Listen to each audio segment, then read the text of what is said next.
as long as we make the show.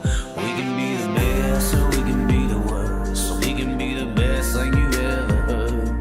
With the motor singing and the grandstands ringing, it's hard to put it all in words. But this is how we ride, this is how we do. Riding mud, sliding up higher in the groove. Don't give a damn about the cash we're spending. With the time we got, we choose to play it on the go, to stay out on the run. We all high, wild, and handsome. Ain't telling you what's right or wrong or what to choose. Hey, but this is how we do. This is how we do.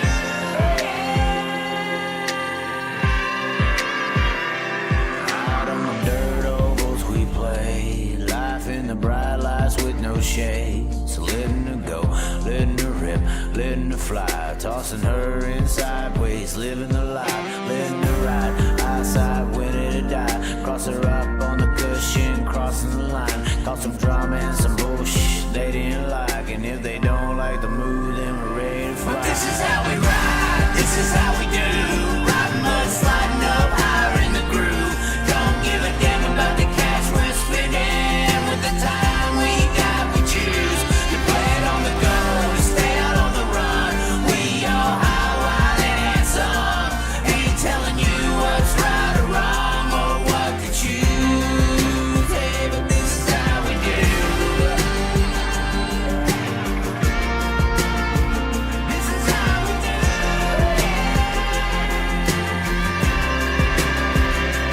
This is how we roll. This is how we do. It's not for everybody but the chosen few. And we pray, cause we know that they might not ever come back. But this is how we ride, this is how we do. Riding mud, sliding up higher in the groove. Don't give a damn about the cash we're spending. With the time we got, we choose to play it on the go, to stay out on the run. We all high, wild, and handsome. Ain't telling you what's right or wrong or what to choose. Hey, but this is how we do. This is how we do.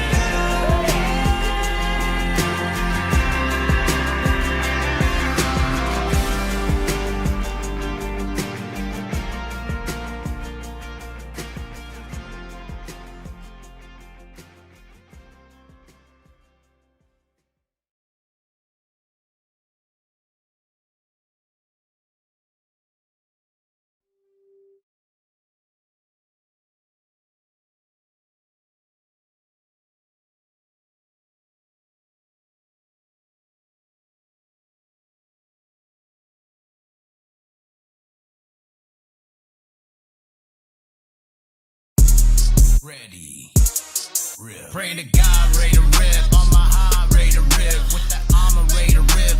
Hey, ready to rip. Ready to rip. Hey, ready to rip. Ooh, yeah. Trying my hardest to stay with the best. Flexing Giannis S on my chest. Facing problems down the depths. I'm ready to rip. I'm correct. The fish in the water. Hit my marks. Hooking and set. Indian honest. Wearing my Hans and strapped in his harness. Ready to rip. Hey, I jump on that track. Ready to roll. Ready to rip. Ready to reach. Place my bets. Hey, you never know. I'm playing on hopes. What you could achieve. Making the goal. Peace with the soul. Don't matter the bottom with what you believe. Cause if I'm taking it all in, the calling is harder with nothing that's harder than free. Not giving up though. Don't trip. Gotta go. Take a slip. Make a pass in the low. Put it down the gas for a show. Slide a pass on the grass for the OFO. Got first, never last for the oh no. To the pass, to the glass, to the photo. Cause I'm gonna pass all you cowards with ease. And when them speeding demons come, we don't feast with the beast and the evil hunting lust. Burn your cheeks when I speak with my real passion, love. Turning all your tricks against you, cause you're one and only master. Ready to God, ready to rip. On my high, ready to rip. With that armor, ready to rip. Hey, ready to rip. Ready to rip. Hey, ready to rip. Ooh, yeah. Trying my hardest to stay with the best. Flexing Giannis S on my chest. Facing problems down the depths. I'm ready to rip. I'm correct. The fish in the water. Hit my marks. Hooking and set. Indian honest. Wearing my Hans and strapped in his harness. Ready to rip. Hey. And I don't care if you don't know my name now. Cause you'll hear when my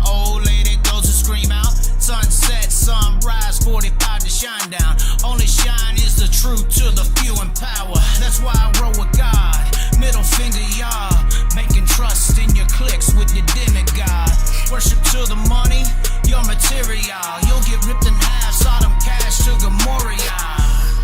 And if a wolf ever should come across on your path, aiming straight for your goods, make a trade to his cash, fake with the woods, replace for your trash. Nah, you can have it, sucker. Pray to God, ready to rip. On my high, ready to rip. With that armor, ready to rip. Hey, ready to rip. Ready to rip. Hey, ready to rip. Ooh, yeah. Trying my hardest to stay with the best. Flexing Giannis S on my chest. Facing problems down the depths. Ready to rip. Coming correct. The fish in the water. Hit my mark. Hooking and set. Ain't being honest. Wearing my Honda. Strapped in his harness. Ready to rip. Trying my hardest to stay with the best. Flexing Giannis S on my chest. Facing problems down the depths. Ready to rip. Coming correct. The fish in the water. Hit my mark. Hooking and set. Ain't being honest. Wearing my Honda. Strapped in his harness. Ready to rip. Hey. Let's rip.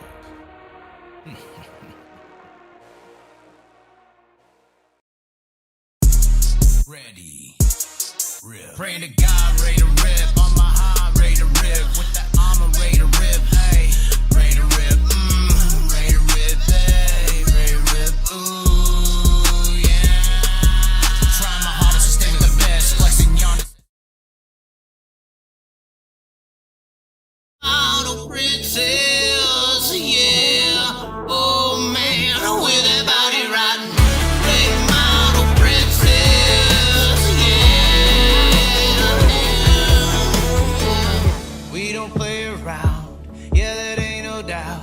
We just send it in the corner, life, live it out. No, them Fender girls don't understand it all, yeah.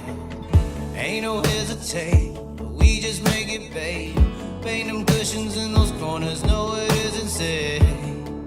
But for my sake, will you save it all? Cause you'll do the same to my heart, yeah. Late model princess got me going crazy. Yeah, she got them wings and never wing it down. Late model princess, yeah, she makes me listen with that dirty, yeah, that got you hot and bothered. Late model princess, yeah. Oh man, with that body riding. Late model princess, yeah. See, I like that day and you know what you are, I know what I am. You a little late model star, and I'm a spring come here. You float the middle size, I'ma take your time and blow it. I'm a little bit of ghetto with that, send it then you'll know it. And I gotta get the going now, gotta catch me that high. My mode is always fight or die. It's all to seize the moment's time, but while the clock keeps ticking by, you keep on talking on my mind. I'm contemplating situations where you could be all of mine. Cause you're that late model princess, got me going crazy. Yeah, she got them wings and never wing it down. Late model princess, yeah, she makes me listen with that dirty, yeah, that got you hot and bothered. Late model princess, yeah. Oh man, with that body riding. Late model princess, yeah.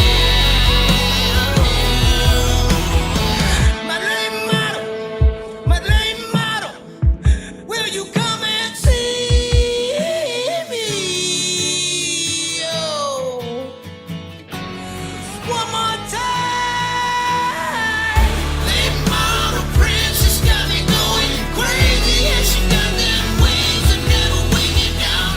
Late model princess, yeah, she makes me listen with that dirty, yeah, that got you hot and bothered. Late model princess, yeah. Oh man, with that body riding. Late model princess, yeah. Oh, yeah.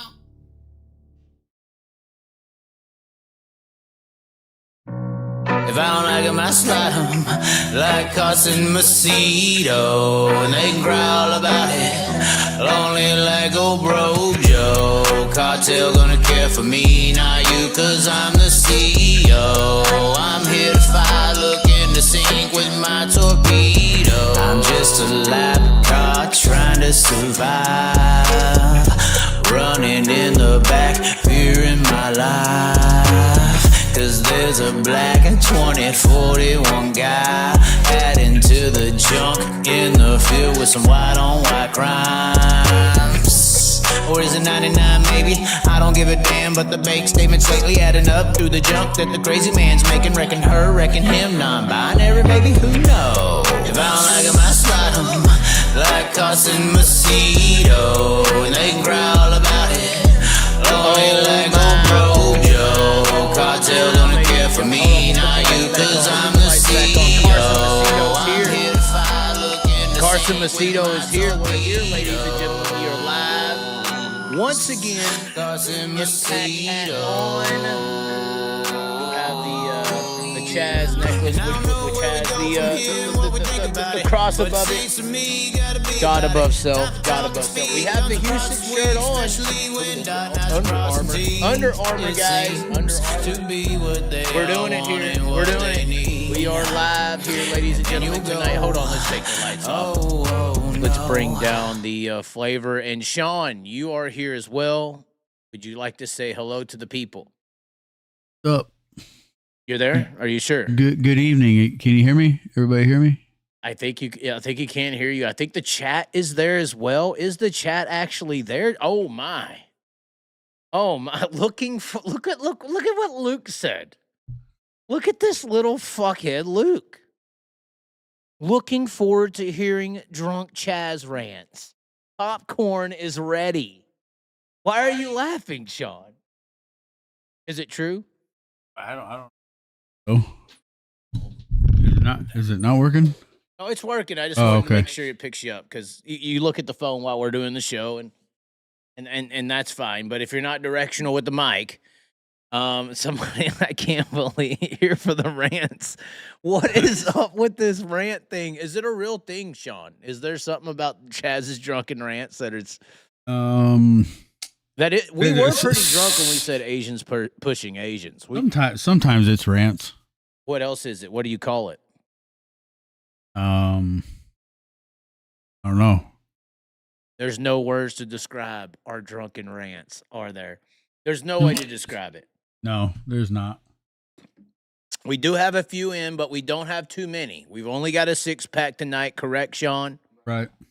But there, you did bring down I'm going to call it a arsenal of Busch Lights to keep the show going, is what you're saying, correct? Yeah, we're trying to, yeah. Oh, no. So Drake just said what it is. Drake told the truth. It's wisdom. Thank you. Thank you, Drake. Not Drake, the Drake who was on Epstein Island, which we're going to talk about that. But Drake Van Hoosier. How do you say that name, Sean? How would you say his last name? Van Hoosier? Van Hauser. He's German. Hold on. Should we button up? I always get confused when I wear these collared shirts. Like, do we button the top button or no? Do you do it? I feel like when you button the top button, you look too proper.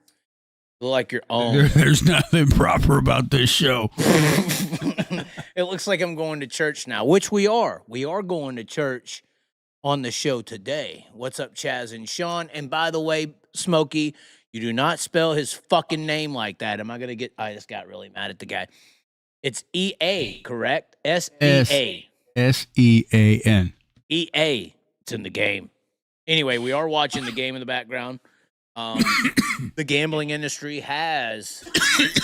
Are you okay? Yeah, I'm good. What are you smoking? Mr. Fogg. We still have these over here. Are you smoking these, Sean? No. The Trout? Nope. I'm just saying, there's a lot of Trout in the room. I haven't touched the Trout in a very long time. What's up, Chaz and Sean? So we are here on the show today. We might as well get into it. We did have some very unfortunate news today. Maybe not so unfortunate for those who like watching the show. We had a situation occur, which, Sean, you know about this foot injury we've been dealing with all year long, correct? Right, yeah. It didn't really flare up till we went to Florida. We kind of managed it. I'm used to pain. Went to Texas. It was really bad. Get up here back to Knoxville. It was disabling, I would call it. I mean, you were watching me limp around for fucking 2 months straight. We get back on the road a little bit. It's a little better. Get to Eldora. The Australian shows up. Mark and Brett show up. We get around with Mark and Brett in the van that Mark has. We go out to Manhattan. We go to PA. We go to BAPS. We have all this stuff happen. And the foot pain goes away. We come back to Knoxville. I drive my vehicle. I was in their vehicles at this time. We drive my vehicle from Martinsville, Indiana. Or I think it was Martinsville, one of the two. We drive it from Indiana to Knoxville. Little foot pain to begin 360 Nationals. And then basically it went away. Everything was normal.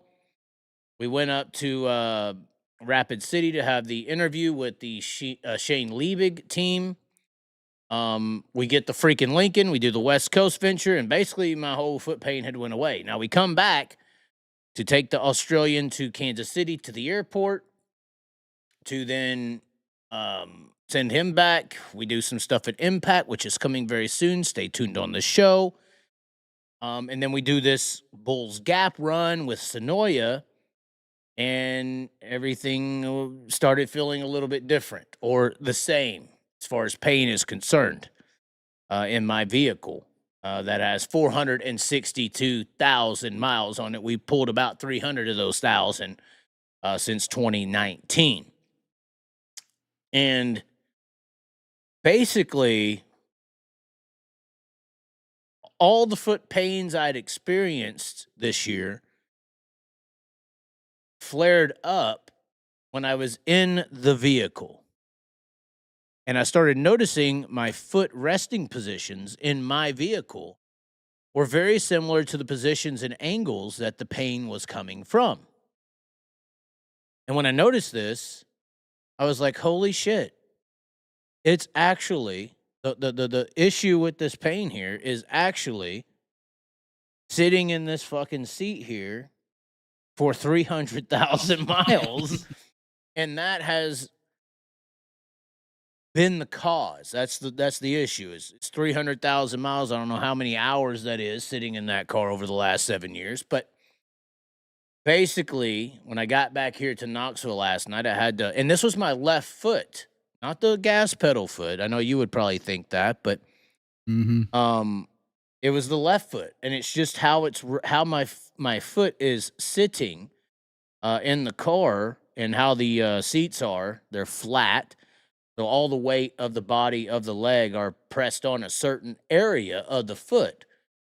And that is the area of the foot that has been causing me all these problems. And I also noticed on the gas pedal foot, the strenuous, not necessarily pain, but the feeling of discomfort was in the same areas that I had been struggling and having issues with. So I look at the West Coast trip, though, and the freaking Lincoln that we got supplied by West River and all the people over there. And we didn't have any of these problems. We didn't have any foot pain. We didn't have any issues at all. And that tells me that I'm fine when I'm not sitting in the same position in these angles that the vehicle I currently have, the Murder Hornet, as we've dubbed it. When we're not sitting in those positions, we're fine. When we're sitting in that position, it re-aggravates the stress, almost like a stress fracture in a way, of the injury. So, unfortunately, as we arrived last night, we do have a picture of our travel home right there. Beautiful sunset. There's a lot of things to see in the world, but unfortunately, after this ride home last night, I have made a determination that we don't need to be riding in it anymore up and down the damn road until we can figure out another way to get up and down the road. Sean, do you halfway agree with this? I mean, you rode in the freaking Murder Hornet one time. You drove it one time. No AC, which hasn't bothered me ever. But also, you were talking about the pedal and the positioning and how you have to sit in that sumbitch. You were like, man, if I had to sit in this, I'd have my feet all fucked up too. Because I think that was the first race we actually went on the road for, was the Houston Tie Bank Nationals. Yeah. So do you agree with my self-diagnosis? I think so, yeah. I mean, it's just, my left foot wasn't bothered, but my right was. Yeah. Just because how your gas pedal is so sensitive. Well, and I can distribute some weight on that because it's a pedal. Whereas the left foot's kind of just pinned up, leaning on the door. You only have so many places you could put it. And I really think that is the issue, is just that position for those many miles. I mean, it's got to be. Truck drivers don't have shit like that. They got the Cadillacs up there, you know. They got Lincolns, freaking Lincolns they're sitting in. So anyways, that is the situation. We were going to go to the Hockett McMillan this week. That has been canceled due to the scenario. And further travels for the year have been canceled due to the scenario.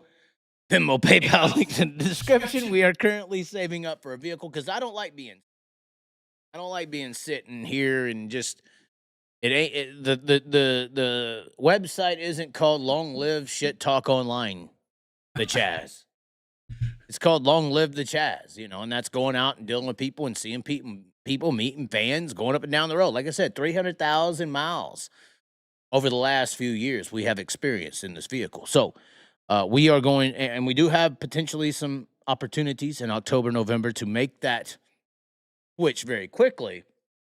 But as of right now, this is where we're at. We are not going to pursue any more trips due to the uncomfortable, stress style, or pressure style scenario that this the Murder Hornet, which has done a damn good job. You know, I mean, for those who don't know the history on this vehicle, it was given to me by my mom before she died. It had about 141,000 miles on it. I was literally taken to school in this vehicle. It's a 2004 Mitsubishi Lancer. I mean, as far as the 2.0 is concerned, probably the most reliable vehicle in the world. She gave it to me when she died. I kind of kept it as a backup vehicle. I had a brand new Infiniti G37 at the time. We got a little crazy one night. Lost control of the G37X at about 160 miles an hour. Crashed into a barrier, hid from the cops, and then started walking to actually crashed into the barrier. I didn't know it until the next day, but it was actually Mother's Day, funny enough. But crashed into the barrier, hid in the woods from the cops because we were a little intoxicated. Hopefully, statute of limitations are protecting me right now. But went to walk down the road back to the apartment, about 5 mile walk, limping because we did have some damage to the left foot as well. And a cop rode up. Like, oh shit, cop rode up. And I'm like, cop comes up, was a black chick. And she asked, hey, what are you doing? I was like, oh, girlfriend kicked me out the car. I'm just walking home, you know, made some bullshit up. And she goes to the car with my information, comes back. She's like, hey, Mr. Thompson, do you know why we found your vehicle wrecked right here around the corner? And I was like, I literally looked at her and just said, I'm trying to go home. Literally. That was my response to her. Trying to go home. That was my response. And the motherfucking bitch put me in the car and took me to my apartment. Just trying to get home. But she just put me in the car and took me home. That's what she did. She literally did that. And then so we woke up the next day, and the only vehicle I had remaining to operate or do anything in was this car that you see out in front of your house. This was in 2017 when this occurred. And then we went to LA, we went to Vegas, we came back to Dallas, we started doing our shows, we got the viralness, we started traveling, we confronted the fuckheads out. What was it, California? The guy wanted to beat me up. I think that guy was Ron too. Really? I think that was Ron from the sprintcar.com. Remember when we drove out to Stockton? It was. The guy's name was Ron as well. You and Ron's. Me and Ron's, man. We do not get along, apparently. But that's when that started, and we've been in it ever since. I believe when I took off in 2017 on Mother's Day, once again, very interesting. Matt Wright in the comments actually remembers this. He was a witness to this in person in real time. But that's where this car has went and gone, and it's been a very good car. It's got me to go everywhere that I've been, see everything that I've seen. So it's very hard for me to sit there and say, you're not good enough. I've always kind of looked at the car, Sean, kind of like people say trade it in and all this. I've always kind of looked at it like a love thing. Oh, and I've took care of it a long time. And, I can see that. Well, it's like, no, I don't want some new 20-year-old chick. I'm married to this fucking chick who's had my back since day one. This is the motherfucker this is the one who's been there. Not your new fucking model. What is Spike in there already? No, these fucking. Or the comment. I'm just telling you. This is how it feels for me. I don't think people have anything, and I think a majority of people don't have a damn thing in their life as valuable as my car. Period. I don't think you have. I think most of you don't have anything in your life that you've ever committed to and had the shared experiences in your life that you have ever had, ever in your entire life, that I have with my car.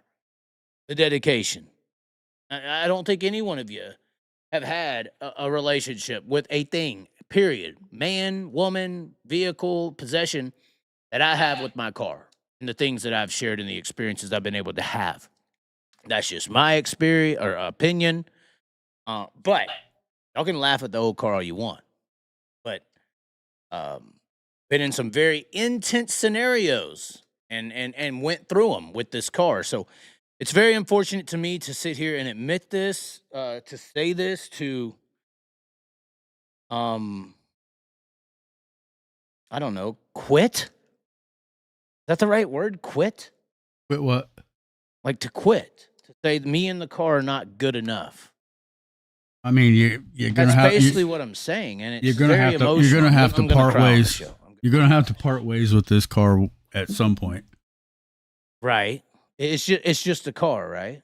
It's just Although a car. I think it's a being. I think everything that is living, breathing, and making energy, anything that makes energy has a field of a being.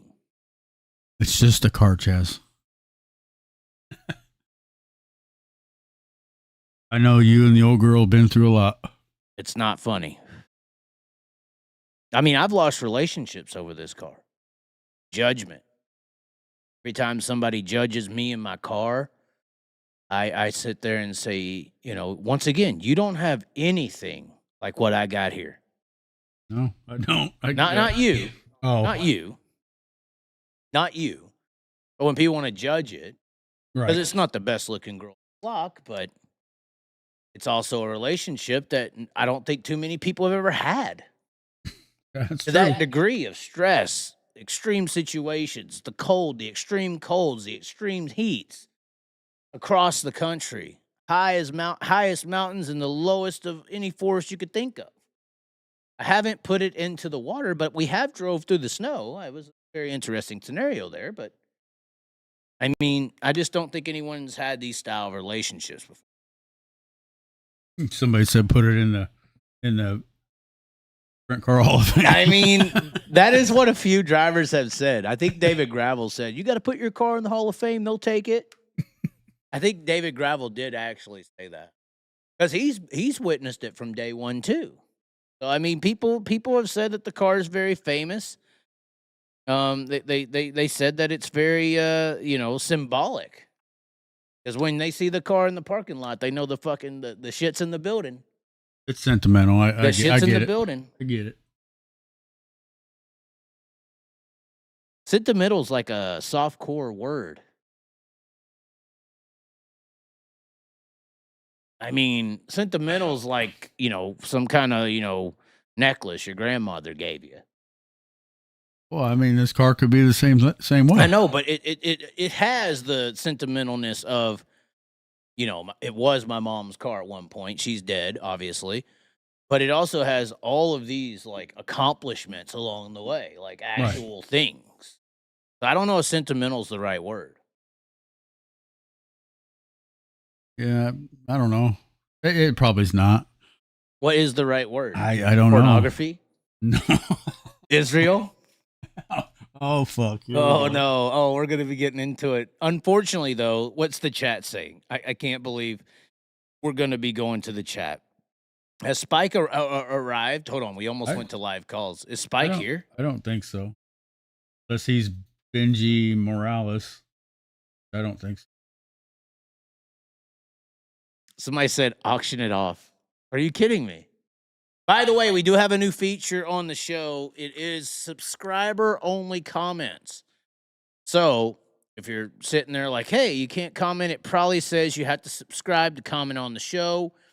We are trying to get, subscribers every way we can. We looked at some very successful YouTube channels. We did some research on this downtime from doing our last live. I think it's a good option. So if you have not subscribed to the channel, subscribe to the channel, and then you will be able to comment on the show. Now, unfortunately, as we have already said, we are drinking a few beers tonight. And unfortunately, I broke the seal. I gotta use the restroom one more time. But when we come back, we're diving in to what you're here for, Sean. Isreal. Yeah, I need to know. Oh no, the truth is coming, guys. So re-up. We're gonna go use the restroom. He's watching the comments, so Sean can respond. We'll be right back in less than a minute. But here you go. Listen. What do you got to say, Sean? Talk to him. Talk to him, Sean. Broke the seal. Do I need to get a catheter? He might need to.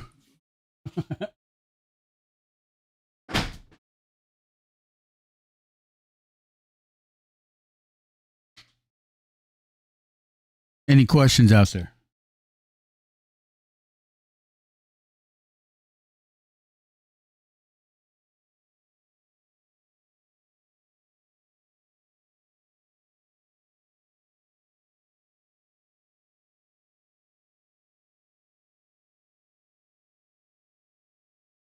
Definitely a time capsule.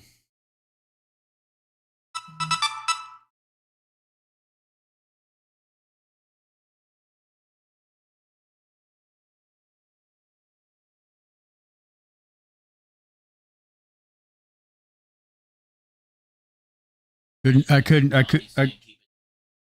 she's saying don't slam the door. I didn't. Sorry, damn.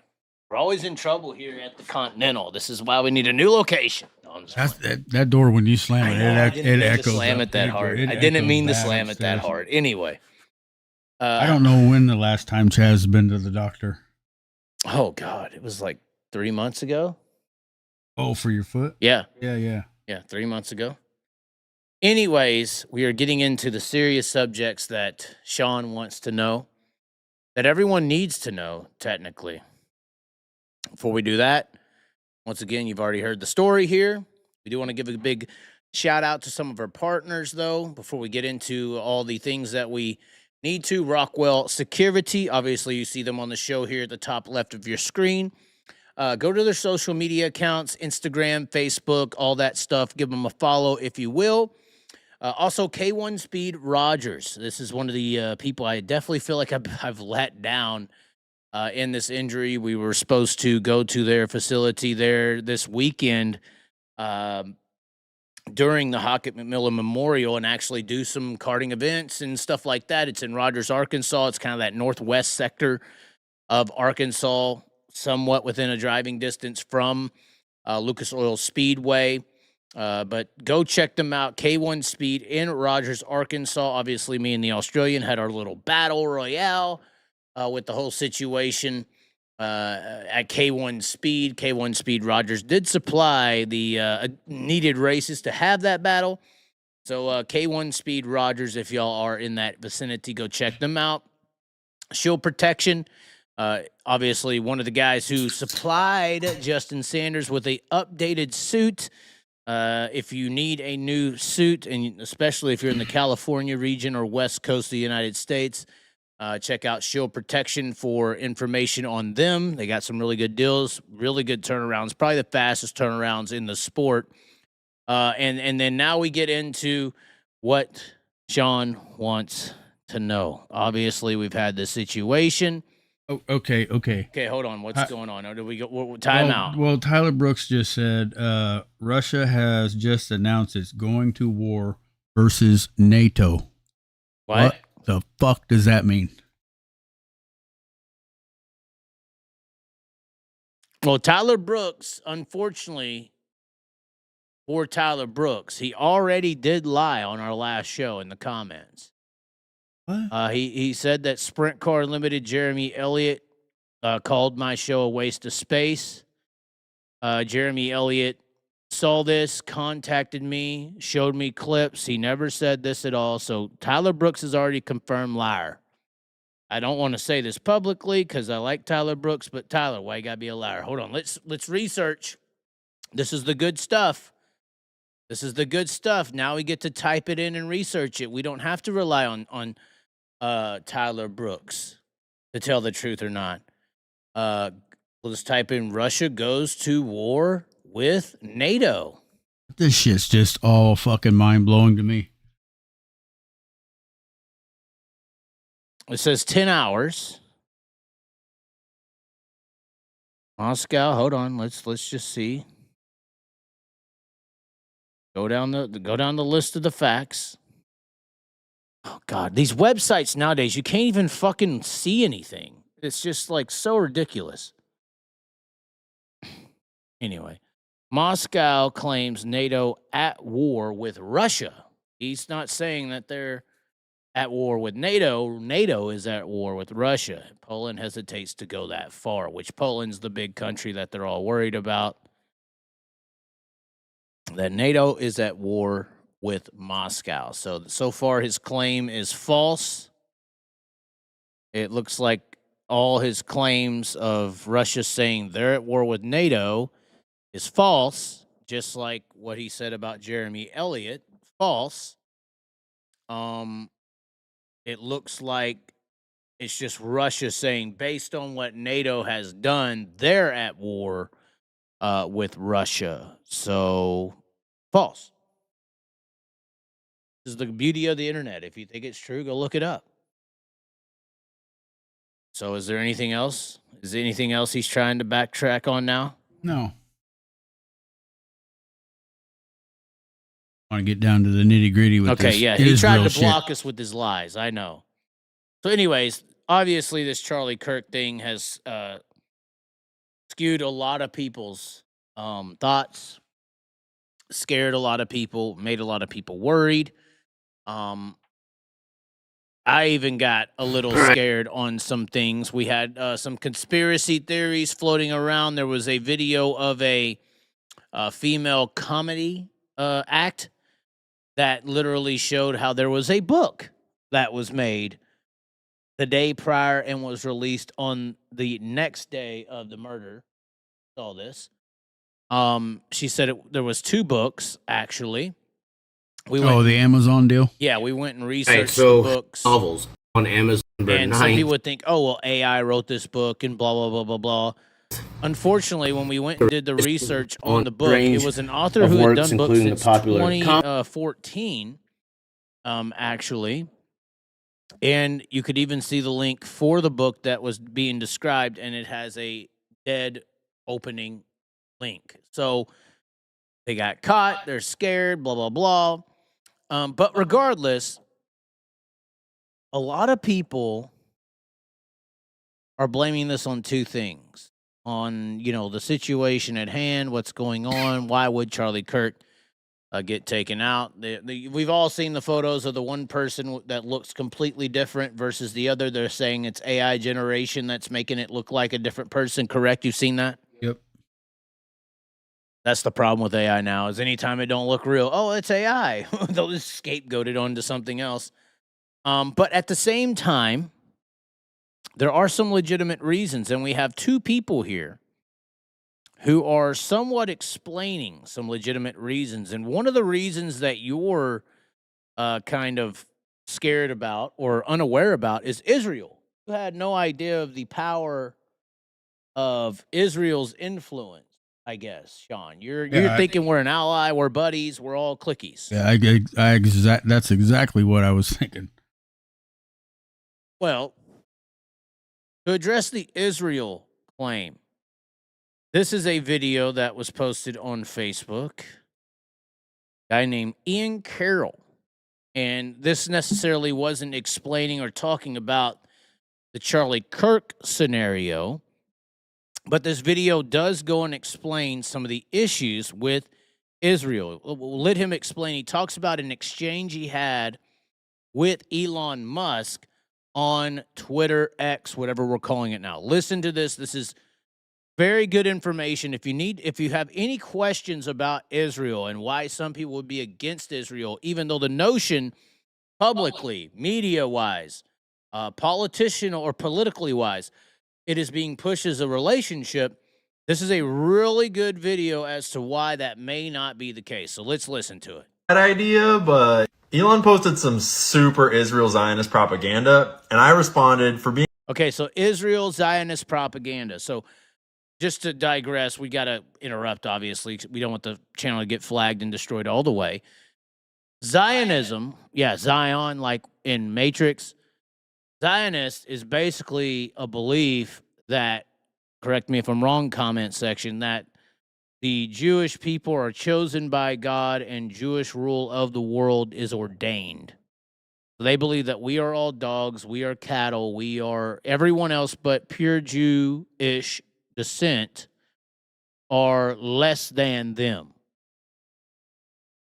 This is 100% factual. But anyway, that's what Zionism, I believe, 100% factual. Pretty sure that's what it means. But anyways, let's listen to when he said posted some Zionist propaganda. It's based around that ideology. But anyway, we'll let him explain. being so smart, you're exceptionally bad at understanding this one issue. It's kind of weird. Okay, So we'll this restart. might have been a bad idea, but Elon posted some super Israel Zionist propaganda, and I responded, for being so smart, you're exceptionally bad at understanding this one issue. It's kind of weird. And I got a lot of likes on that post, and he responded, like, what am I missing? And so naturally, I wrote a freaking essay about it, and it took 40 minutes to get 11K to 2K ratio. Okay, so the pushing of Israel and American support, he's about to understand why he's about to explain why you think this, Sean. On that. So here's some of my concerns. And right at the start, let's just be clear. I'm not saying that all Jews are in on some Jewish evil conspiracy to run the world, okay? Correct. That takes away the Semitic. Anti-Semitic is the word for anti-Jew. Okay? That would be a straw man argument, and that's not what I'm claiming. We're talking about Israel here. And these are just some of the most obvious ones. First off, that AIPAC has purchased the seats of like 90% of our Congress, give or take. AIPAC is a Israel-funded group that funds politicians to run and buys media and buys advertisement. But continue. I made a whole thread with all my sources, and in this case, I used a video that I made myself where I cited a whole bunch of sources about AIPAC and about JFK trying to get them to register as a foreign agent the months before he got shot, and then they never registered. So basically, JFK was trying to force this AIPAC to be registered as a foreign agent. What he means by that is they need to register themselves as not pro-American, that they're an outside source trying to influence, a foreign agent trying to influence American politics. JFK apparently tried to force that to happen in 1963, which was the year he got killed. Secondly, that Israel's obviously the state sponsor of Jeffrey Epstein. He was an Israeli operation through and through, from his handler being Ehud Barak, the ex-prime minister of Israel, as well as the ex-head of Israeli military intelligence. His funding was from Les Wexner, one of the world's richest Zionist philanthropists, and he was accused openly by ex-Mossad assets of being Mossad. Mossad is the CIA of Israel. When you hear Mossad, that is their military intelligence. And that's not to mention his connection to Robert Maxwell, one of the most infamous Mossad spies ever. In that case, I used another one of my videos where I cited a whole bunch of evidence, and I'm just using them because they're fun ways to consume a lot of primary sources and evidence very quickly. But in most of these cases, I've made tons of different videos, and there's tons of evidence out there about all these claims. These are not complex claims. I mean, in this case, the most obvious and direct source is just To Read One Nation Under Blackmail by Whitney Webb. I'm on my third read-through right now. Next, that Israel is the only nation who has a de facto sanctioned, but it's actually secret and unsanctioned nuclear program. And that's a program that they stole from the United States. Look into the Apollo affair, NUMEC, the Dimona nuclear facility. One great source, if you like video, is this NUMEC documentary produced by Ryan Dawson. It's available for free on Rumble. It's an amazing resource that is super, super diligent. Tons of primary sources in here. Shout out to Ryan Dawson. And then that Jews, Muslims, and Christians lived side by side in peace in Palestine before the Rothschilds purchased the country from Great Britain during World War I. See the Balfour Declaration. Did you just hear what he said? Yeah. The Rothschilds. Do you know who that is? Have you heard of that? What is that? Aren't they a group of people that got like a lot of money? They're a family. This Yeah. is a family. Yeah. Like they're just families. They're one of the, when we talk about people who own the money, there is actual identifications of people who own the world banking industries. And they are it. Rothschilds is one of them. And they got very I know y'all can maybe correct me if I'm wrong, but I've done some research on a bunch of these people. They became very popular when they started loaning countries to go to war. They indebted countries. Basically, they had enough. So I believe it was Napoleon when they first started doing that with France. They loaned Napoleon, France, a certain amount of money because the country had basically went bankrupt trying to go to war. And so when they loan the money to the country, and this is kind of the scheme that we see today, when they loan the country the money to go to war, now the country is indebted to them, and they own their debts. So now the Rothschilds and these banking industry people, in my opinion, started understanding that, hey, if we can indebt these countries to us and they owe us a certain amount of money, we can now tell them what to do. We don't really want the money back. We more so want the control of what to tell them how to operate. So it was a way to gain control through monetary debt, similar to how they do it with us in today's world. You know, most people have to go to work because they got to pay a mortgage, because they got to pay all these things that were loaned to them. So it's actually very intelligent. It's actually a very, what we deal with on a regular basis with people in our day-to-day lives with house mortgages, car payments, phones. It's an indebted slavery. So they were basically, in my opinion, they were enslaving countries to do what they told them to do because they could loan them the money that they didn't have. But anyway, they ended up purchasing, this was definitely farther, this is 1917, so this is way past Napoleon's time when they started doing this and using this type of scheme to control people and countries and politicians and leaders and princes and kings. This is a little further down the line. So this is when they purchased, I guess he's wrapping up Palestine. Well, hold on, what did he say there? Palestine. Jews, Muslims, and Christians, which we think that this is like 1,000, 2,000-year-old battle, but apparently they lived in peace in Palestine before the Rothschilds purchased the country. So Palestine used to be bigger. If you go and research the history of like Palestine, Israel, these countries that they're all warring over today, the actual borders of the country changed over time. Like technically, I believe until this happened, Israel was kind of wiped off the map. This is kind of like, another Christian narrative, I think, to where Israel must be established, because I believe Palestine at one point owned the entire region. So it would be like United States and Mexico. Like, say the United States used to go all the way to South America, and then all of a sudden now there's a Mexico and there's a border. So it like changed. Like the borders of the countries changed. And that's what he's explaining here, because all three religions operated normally until World War I, where the Rothschilds purchased the country. He goes into the indoctrination and ideology war behind that right here. Hold on, here we go. See the Balfour Declaration. Literally begins with the words, "Dear Lord Rothschild." Like, how many families... For the record, this is why I don't believe in the word Lord. I only say God. Lord is like a double meaning, in my opinion. ...in this world have ever received a letter from the largest empire in the world, the British Empire, saying, "Dear family, we give you a country." When you dig into what they did to get this country, it's not great. And then when you learn about the history of the founding of Israel and the paramilitary groups that fought... The founding of Israel. I guess my thoughts and guesses were correct. ...to found Israel... Lehi, Irgun, and Haganah. Look them up. Lehi and Irgun were declared terrorist organizations by Israel themselves after they were founded because the whole international community was so pissed. You can source that straight off Wikipedia, but you can dig way deeper on it if you want to. Worth digging into how Lehi actually wanted to be allied with the Nazis because they thought it would be a more effective way to get Jews into Palestine. These guys were like bombing British civilians to make the British want to leave, not just bombing Palestinian civilians, both of which are war crimes. And then the leaders and founders of these terrorist organizations went on to be the prime ministers of Israel on multiple occasions for the next 30 years. You start to dig into the history of the previous prime ministers of Israel, and there's some super dark, violent people that ran this country.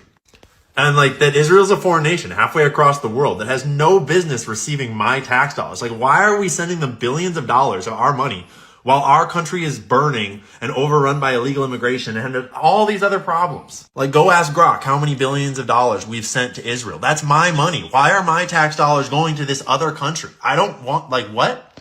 Israelis have free health. It says 17 billion, by the way. Care and free education and shit. And we have homeless people on the streets and no one can afford a fucking thing over here.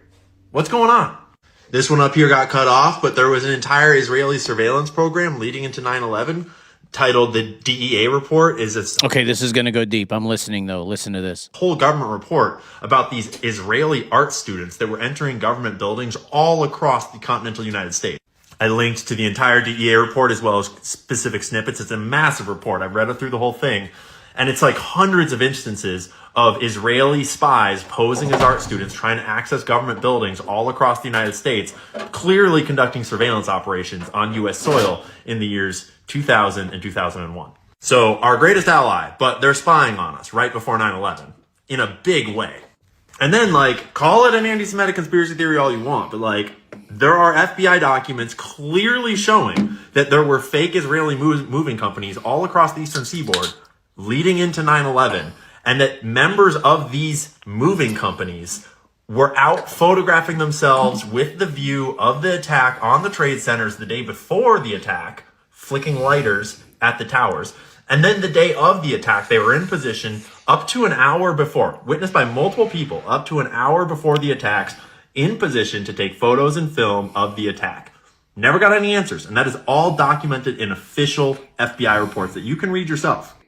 I linked to the full FBI, all the documents, as well as to a 2.5-hour video of me breaking them down piece by piece. It's very clear when you read it that we never got any answers, but the investigation got squashed. The Israelis got deported. No answers whatsoever. And I'm not even saying that Israel necessarily did 9/11 at all. I don't know. All I know is that we have serious questions and the silence is deafening, but it's right there in the reports. And I don't know if you benefited from us taking down Afghanistan and from us taking down Iraq, but I didn't. But guess who did? But I know that Israel did. And I know that they were writing things like the Clean Break Report leading into that era with people like Richard Pearl, all these neocons. And they were explicitly saying that in the coming decades, we need to take out Iraq, Syria, Afghanistan, Iran. At this point, Iran is the only country on that list, or country, on the list that was put out in the Clean Break Report. That's the only one we're going after, right, Sean? Iran? That's the one we've been after the last recent times. The only one left. Yeah. That has not been overthrown by the U.S. empire on behalf of Israel. In fact, my generation has been distinctly robbed of life, of money, of our freedoms, of our American way of life on behalf of going to the Middle East to fight wars for Israel that we have no business fighting. Well, it's funny. He puts right here on the screen, he says, not to mention the opioid epidemic. It is very funny how they used all these other types of cures or supplements when you got into a car crash, for instance, or if you got into anything. They used to use other things, but all of a sudden they started prescribing Oxycontin to everybody. Started getting everybody hooked on the opioid-based supplemental medications post 9/11. Very interesting how that all worked out. Very interesting. Very, very curious. Fighting with made-up intelligence from Israel that we very well knew was fake at the time, like weapons of mass destruction. Those were Israeli intelligence reports fed to our CIA that fed them to our president and our security personnel. That's all not to mention just my obvious objections to the collective punishment, mass surveillance, forced starvation, bombing of refugee camps, brutal murdering of women and children that's been going on in Gaza and the West Bank for years, for decades, long before October 7th. And I'm not saying that I promote the violence of October 7th. I wish that we would have no violence. But this is a graph of the number of hostages held by Israel and the number of hostages held by Hamas as of 7/31/2024 from mainstream sources, okay? This has been the state of affairs over there forever, my entire lifetime and more. Any honest look at the lives of the Palestinians, it is very clear who is the... This is why the college campuses are in such a roar. I mean, you're looking at 9,400 prisoners versus 111. But the mainstream media promotes that it's Hamas, this evil terrorist group, versus the poor little Israel that is all about God and blah, blah, blah. Whereas the college people or the people who have researched and looked into it is like, what the fuck? Look at this shit. That's not the truth. Oppressor and who is the oppressed. And if it's not clear to you, then you should really go to Rumble and watch this documentary called The Occupation of the American Mind. And it's all about how Israel realized partway through the 80s that if they did not develop a state-of-the-art propaganda campaign, they were going to lose the ideological war on the global stage. Because Americans were super not down with the video footage that was coming back from the bombing of refugee camps in... So propaganda would be exactly why you are so confused as to why Israel's the enemy. Propaganda because that you were fucking shocked earlier when I said Israel might have killed Charlie Kirk. What? Israel's our buddy. Israel's our friend. What are you talking? Propaganda is basically convincing a mass amount of people a fake reality. That is what propaganda. It's telling a story that is not true. Facts don't support it, but it don't matter. If we keep telling the people, the herd of sheep, what to believe, not calling you a sheep, Sean, but you are a victim of this. You are technically a victim of of the propaganda machine that they're describing. Right. Or he's describing in this video. You're a victim of not knowing facts, not knowing anything. You're listening, and this is why the American public so much of a victim is because they put you to work 40, 50, 60 hours a fucking week. And if you don't go to work, you starve to death, you die, you lose your house, you lose your truck, your woman's mad at you, your kids are going to die, they ain't going to eat. So they know that you're so fucking busy, you can't go and look into this shit. You got to go to work at fucking 4 in the morning. You get off at 3 or 4. You want to do some other shit besides worry about this crap. Right. So, but they understand this. That's why they can get on these fucking television screens and tell you what to believe. Propaganda 101. And the American workforce is the perfect propaganda machine. And I'll tell you what, if the workforce of America and the majority knew exactly the facts of what this guy's fucking saying right now, there would be an uproar. Too many sheep can take down a fucking lion. You wouldn't allow your country to send $17 billion to this fucking Israel state. You wouldn't allow this country. If you knew the facts, you wouldn't allow all this bullshit to happen. But that's also why the American propaganda machinists love this stuff, because that is how they keep tax dollars coming in. That's how they keep you going to work and paying the tax dollars, because you don't worry about how it's going. We're going to tell you where it's going to. You know what I'm saying? This is a full-blown fucking scheme. Anyway, do you have any comment? We're going to keep playing. It's almost over. It's a minute left. Go ahead. We're going to get to the Charlie Kirk scenario, but in my opinion, that is exactly why this is occurring. It's a fucking scheme on the backs of the working American. Places like Sabra and Shatila, among many others. And if American support for Israel was ever pulled, Israel is completely fucked. And they knew that. And right, so they have to develop things to manipulate the majority. So they moved in the 80s from just a warfare campaign against the Palestinians to a propaganda campaign targeting Americans, because that is the most important thing for Israel to do. Hence, the entire American discourse about Israel today. Watch this documentary. It will clear it right up. And it is mostly Jewish people speaking in this documentary. Okay? Let's be really clear here. Right. He's saying it's not anti-Semitic. This isn't against the Jewish people. This is against the Jewish rule. This is not about the Jews. Most the dope Jewish people realize that Israel is the worst thing ever for the Jewish faith. Because it makes it if you equate Israel with Judaism, that's fucked. Right. I would never want the people that are sponsoring Jeffrey Epstein to represent my religion. Right. That's horrible. And criticizing the government of Israel has nothing to do with criticizing Judaism, okay? So, that's not what this is. This is a government that was founded through terrorism, funded by the mob, literally, and the Rothschilds, and has been stealing nuclear technology from the U.S., propagandizing the U.S., getting aid money from the U.S., and bombing civilians ever since. And yeah, they are also terrorized by their surrounding nations. I wonder why. But don't worry, it is all okay. It's all okay. It's all good. Because they are God's chosen people, after all. So that's how he ends it, because that's the propaganda. That's what's been going on, as he explained, since the 80s. Is pushing the Christianity to support this. That's the game.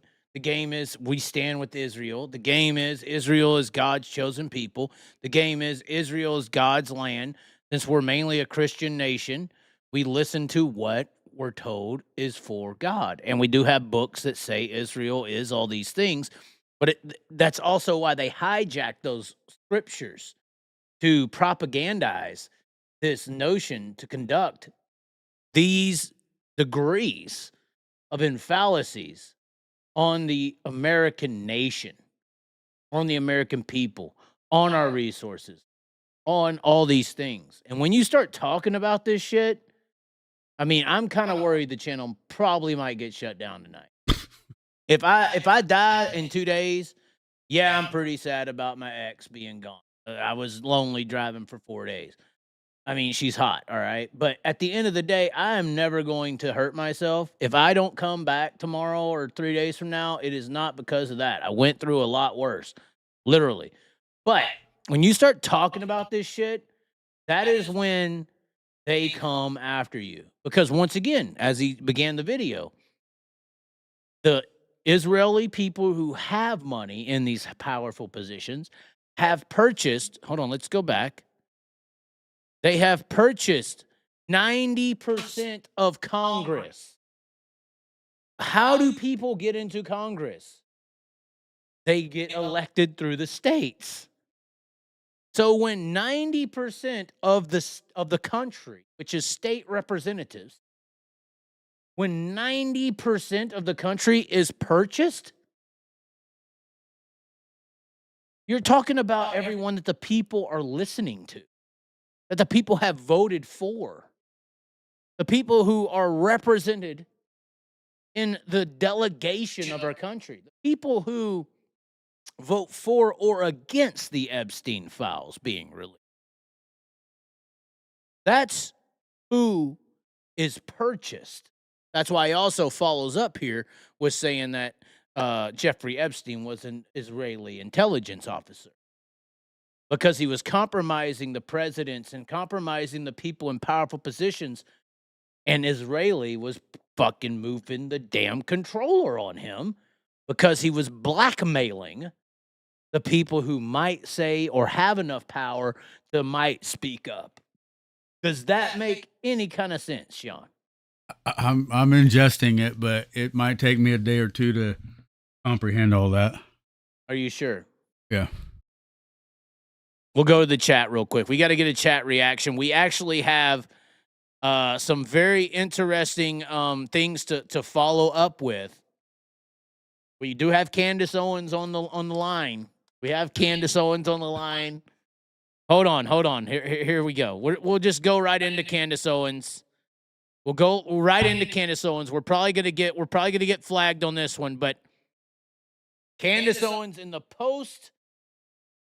No, we can't. We got to be here. I have to use the restroom again. Sean, please respond to the intelligence we just received, please. Well, you thought America was on Israeli side. We're right here with you. Yeah, I did. After hearing all that, what do you feel? That's all I'm saying. I'm just blown away. Here, I thought Israel was our friend. It's just crazy. All this time, I thought Israel was on our side.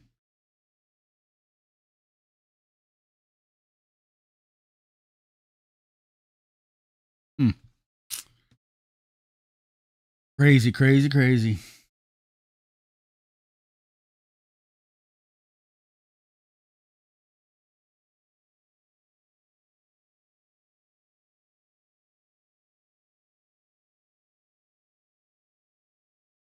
So all of our tax dollars are going to Israel?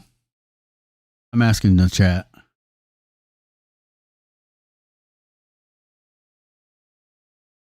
That's no doubt, Chris.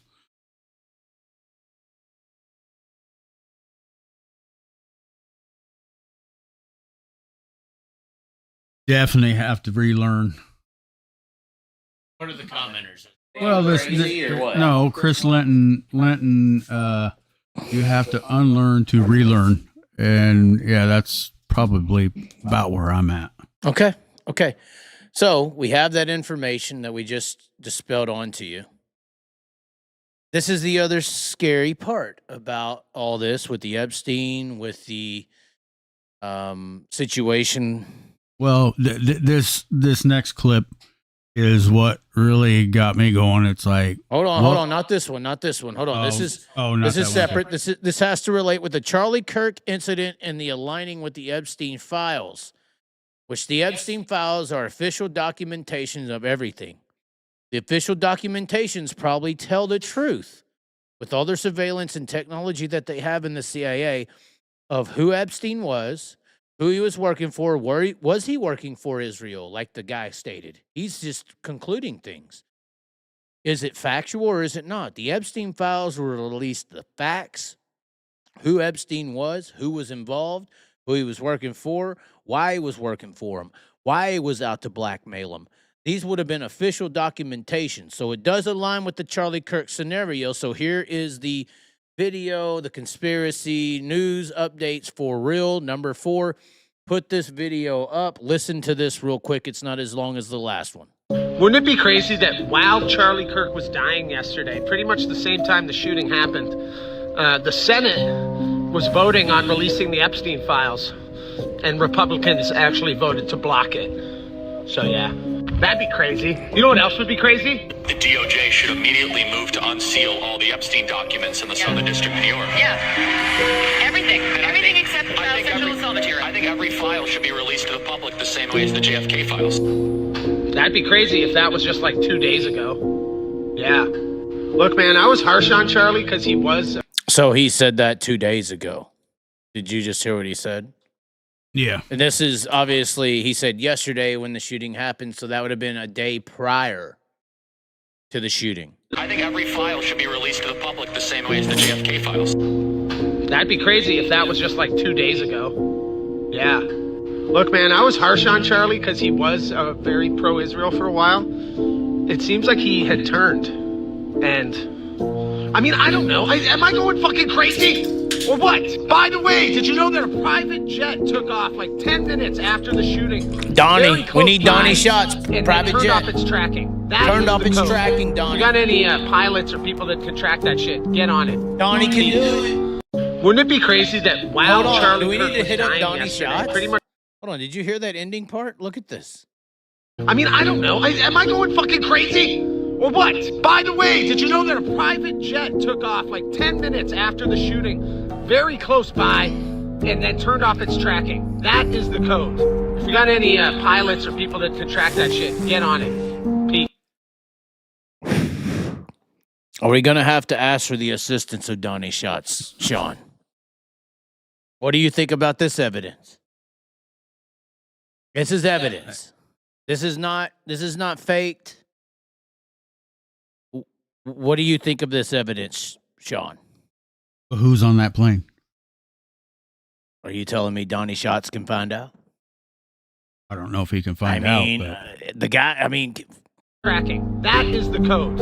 If you got any pilots or people that can track that shit, get on it. pilots, Donnie Shots is a pilot. John. Do we need the assistance of Donnie? This late? I don't know. So we have this unforeseen coincidence with the Epstein files, with Charlie Kirk, with Isreal. He was, turning on Isreal, as you heard him say here.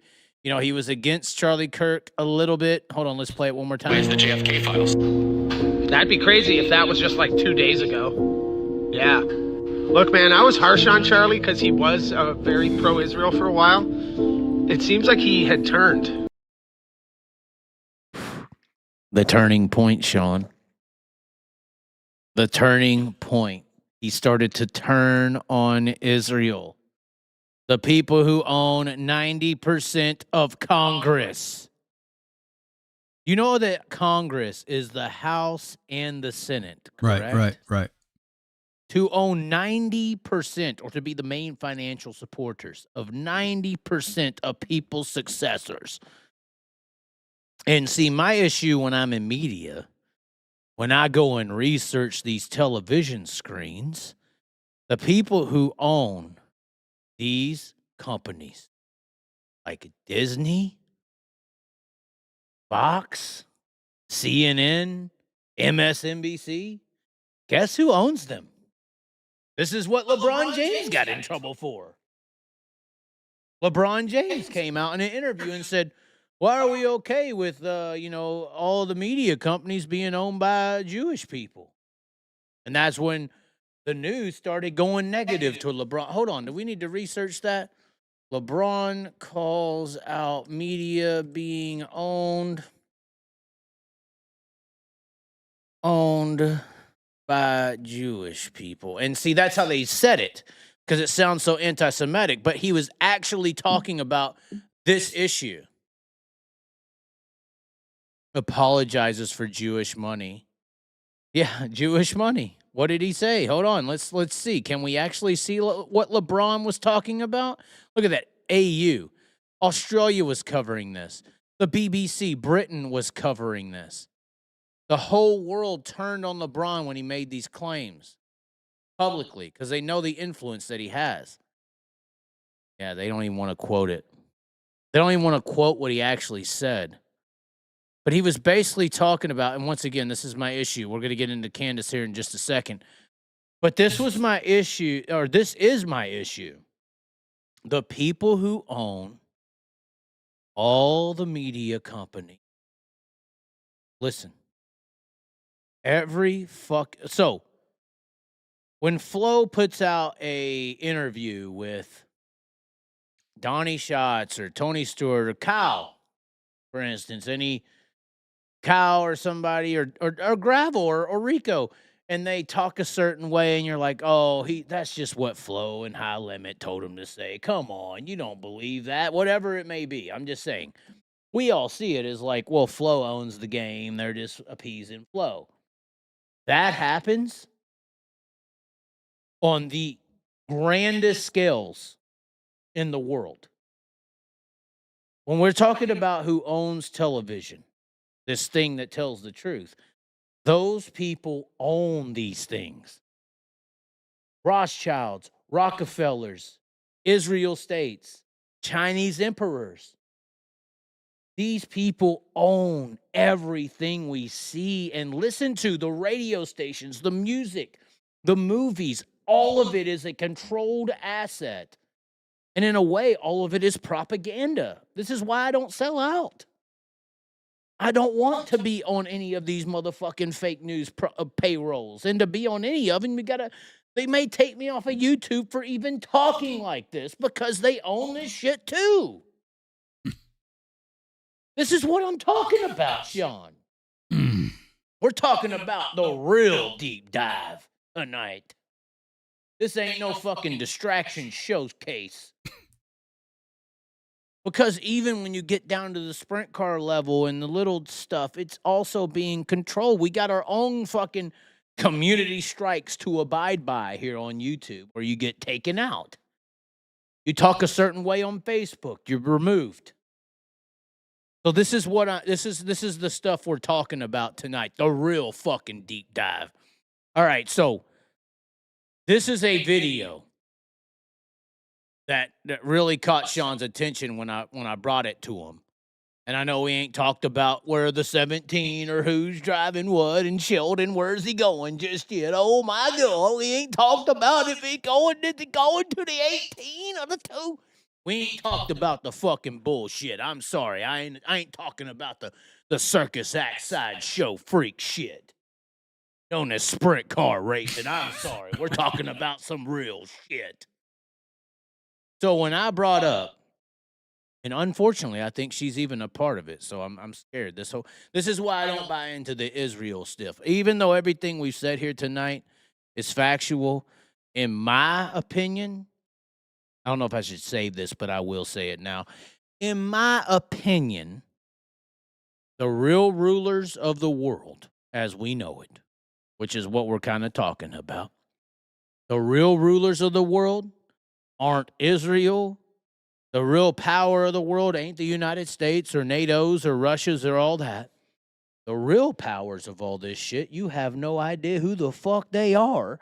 And all these motherfuckers are scapegoats. All of these son of a bitches are a part of the show on the stage.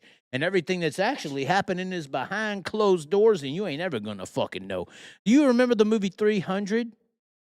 It was with Leonidas, and they fought the Persians. Okay, there was a movie called 300, and there's a very interesting thing. The Spartans. This is Sparta, where he kicks the guy into the hole. There's a point in that movie 300 where he has to go up to the oracles or whatever. He climbs a mountain. And when he gets up there, there's like this underage girl up there for some reason. Epstein, I'm not sure why. But they go up there, and he asks them for permission, I guess, to go to the war. What's going to happen next, or the future tellers, or all this. And they say Sparta will fall, blah, blah, blah. And he goes down, he proves them wrong, he kicks everyone's ass.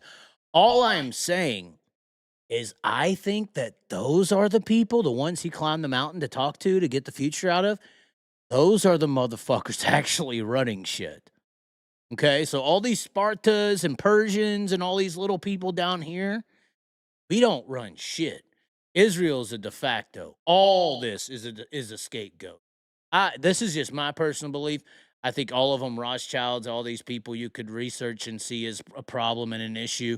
You're all just fucking. You're a spectacle. You're a distraction.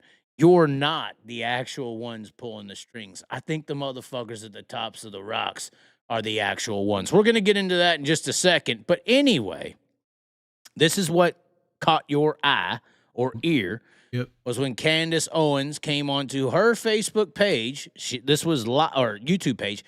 This was live 6 hours ago, by the way, Sean. 2.7 million views on this video. We're definitely going to be taken off. This may cut the stream. If it does cut the stream, we'll come back live. So subscribe to the channel. Stay tuned. But she says they are lying about Charlie. There's also a portion in here that says the truth about Netanyahu, which is the, I believe, what is it, prime minister or whatever they call it of Israel. Yep. Anyways, listen to what she has to say. Once again, if we get flagged, because this can happen on YouTube, once again, the rulers are ruling. If we get flagged, we will continue. Just stay tuned to the channel. We'll push play on this video. But once again, if we get disconnected, we will be right back. Here we go. All right, you guys, we're going to jump right into this with no introduction. There's a lot that I would like to speak with you guys about. Can't wait to hear your feedback. A lot of lies that are being put out there, narratives that I would say are half-truths or just misrepresentations entirely. And I don't really see the reason for that. First and foremost, I'll let you know last week was not a dream. Charlie Kirk, my friend, is dead. And he was publicly executed. I want to make that clear. Charlie Kirk. Publicly executed. Think about what we've been discussing this entire time. Kirk was publicly executed before the world. And as we are all searching for answers, the ones that are being supplied to us are not making a lot of sense. And some people, I would say, are speaking too much, are speaking on behalf of other people. I don't. Is that what I'm doing wrong right now, Sean? I need to be quiet. Like it. I will say something that I think brought the world a lot of relief, also, sadness. We were grieving with her, was when his wife, Mrs. Erica Kirk, addressed not just the nation, but the entire world. Her words were very powerful. We're going to skip that. There were so many people around the world, like she said, who were deeply moved by Charlie Kirk throughout their lives and, of course, have been deeply moved by this tragedy. And what she is describing there, that fire, a lot of us are feeling it. I am. Charlie, obviously, It seems like she's just talking about him. We want to get into what she's questioning. That's what I think. Going back and watching the video, the many videos of us dancing to that they are going to try to stop you from being great. In fact, it's the end of the song. The question that he asks at the end of the song, that's the most important. Ye asks, do you have the power to let power go? Do you have the power to say no to power? I told you guys that Charlie was going through a spiritual transformation at the end, and all of the usual suspects were really angry that I hinted towards that. What do you mean? You're not allowed to say that. They were attacking me, trying to make me fearful to speak out, to speak about the things that I know. Right. I'm not feeling very fearful right now. I am, like I said, very angry. And I found, Charlie's favorite portion of the song. I'll show you the text between him and I, because this feels very relevant right now. That towards the end, Charlie was fighting for custody of himself. I want to say that. I want to say that plainly. And there are lies that are being told and they need to be slapped down right now. There's one person who's been out there acting like he is a widow. Just saying the absolute most, tweeting first about what happened to Charlie, following it minute to minute, and doing hits in a foreign country, like making time to do hits on Fox News, 2 of them. Bibi Netanyahu who's fighting, I think, like an 84 front war with everyone, made a lot of time for Charlie Kirk. You would have thought they were the best of friends, as close as him and Trump were. But I will say I don't recall Erica mentioning Bibi Netanyahu in her speech.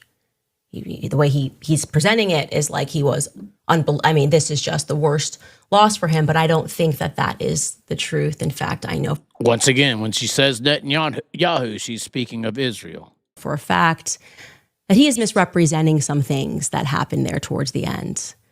So let's at first listen to what Bibi Netanyahu, just one day, less than 24 hours after Charlie died, what Bibi Netanyahu had to say on Fox News. Take a listen. We're just heartbroken. Myself, my wife, my family, my son actually, and his 2019 visit to Israel, had lunch with him and his wife, Erica. We're shattered first as human beings because a great human being has been taken from us. Was an extraordinary friend. He said, he wrote me a letter on May 2nd this year. He said, one of my greatest joys as a Christian is advocating for Israel and forming alliances to defend Judeo-Christian civilization. A few weeks before the tragedy yesterday, I called him and I spoke to him and I said, please come to Israel. I invited him to Israel. And sadly, that visit will not take place, but he was look at her face when he said that. Judeo-Christian civilization. Wow. He was unbelievably excited to walk in the footsteps of Jesus here.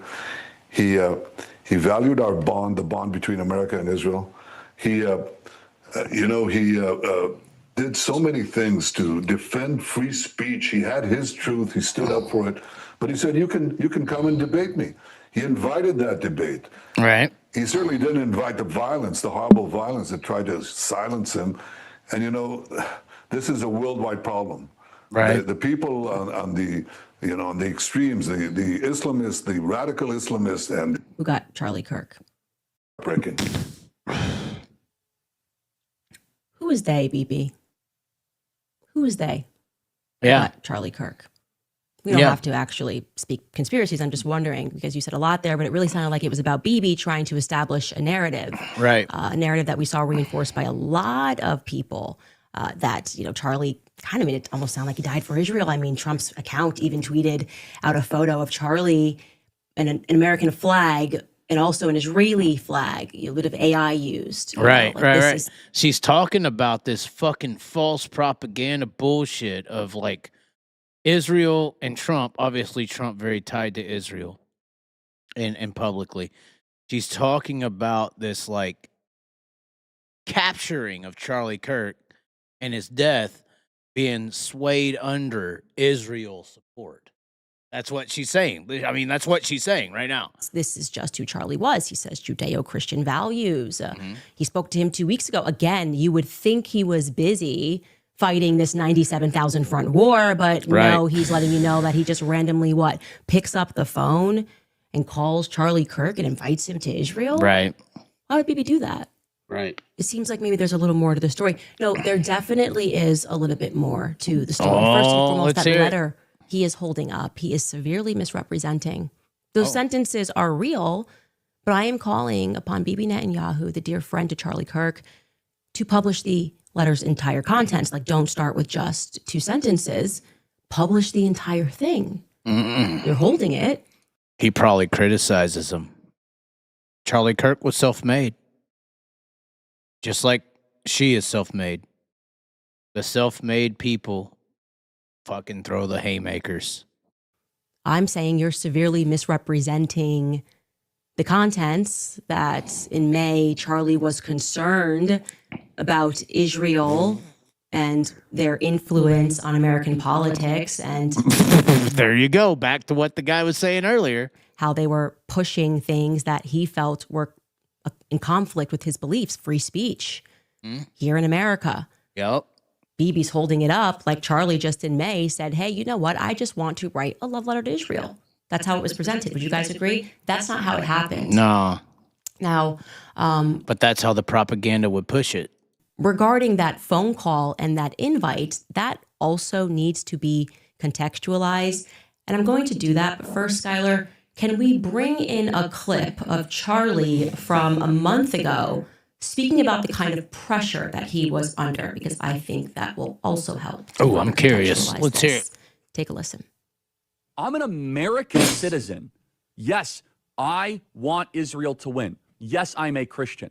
But like some of the mess, and you've seen how I've been treated, Megan, by some, not all, by some. No, it's very irritating. It's been so unfair. They were coming after you after Turning Point for, among other things, that you had Dave Smith there. Dave Smith is allowed to criticize Israel.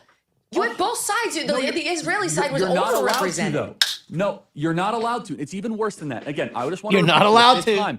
I love Israel. I want Israel to win. But my moral character is now being put into question, Megan. Not my decisions. Not like, hey, are you doing this? Is it smart or is it dumb? But no, I am a bad person if I do this. What's right and what's wrong? And I could go, you saw it, Megan. It was trending on Twitter, thousands of tweets and text messages. And if I were to be charitable and generous, I will say the people that are attacking me are in a hyper paranoid state because they're at war, and war tends to make things black and white. And you're a hammer looking for a nail. So I'm trying to be charitable, Megan. Literally, I'm trying to cut as much slack as I can, right?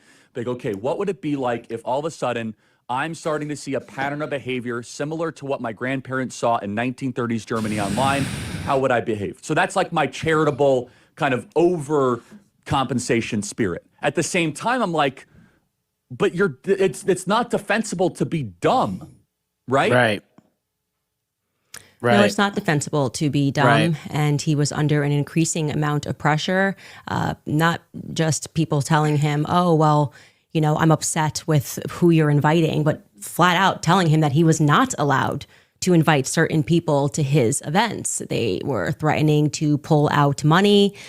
Charlie was getting a lot of really nasty text messages. and many of them pertaining to Tucker Carlson and Candace Owens. But Tucker Carlson was really the focus when it came to America Fest. I thought they would have. How could Charlie allow? Wouldn't you have thought they would have took Tucker out first? Like that would have been the main one, right? I thought so.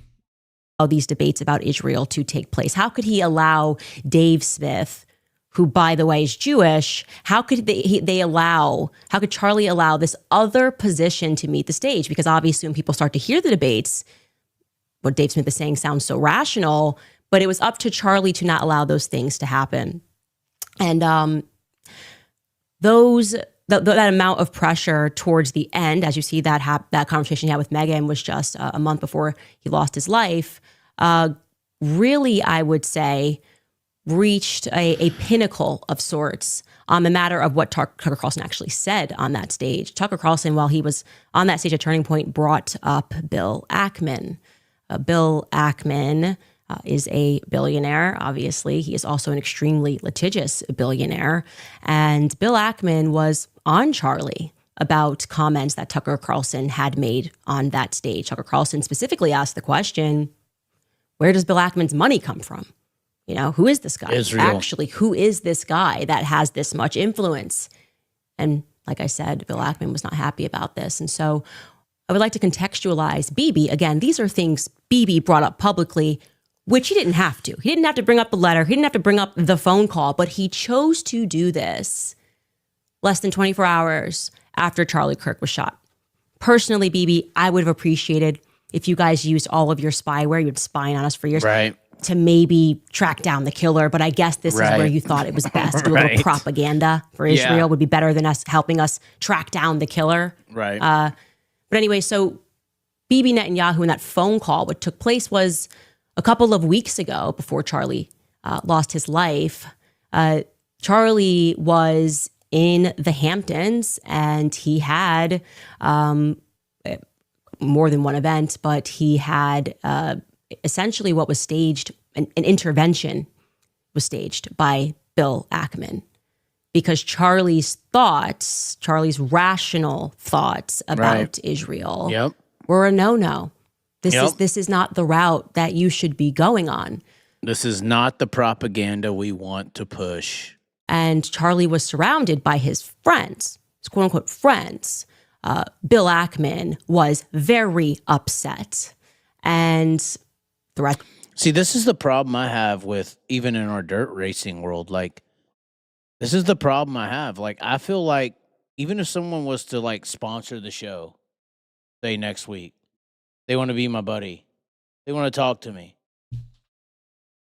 they really might just want to get close and have some financial support and control, so that when something comes up, they can say something to me, make me feel a certain way about something, and get me to not talk about it. Just how she's explaining on the big level. Mm-hmm. It's just that, oh, well, Charlie and this guy and all that, and they're buddies and they're friends, and now he's fucking pissed. You get in these private conversations with this Charlie Kirk, and you're trying to sway his opinion. What's being told? What's being said?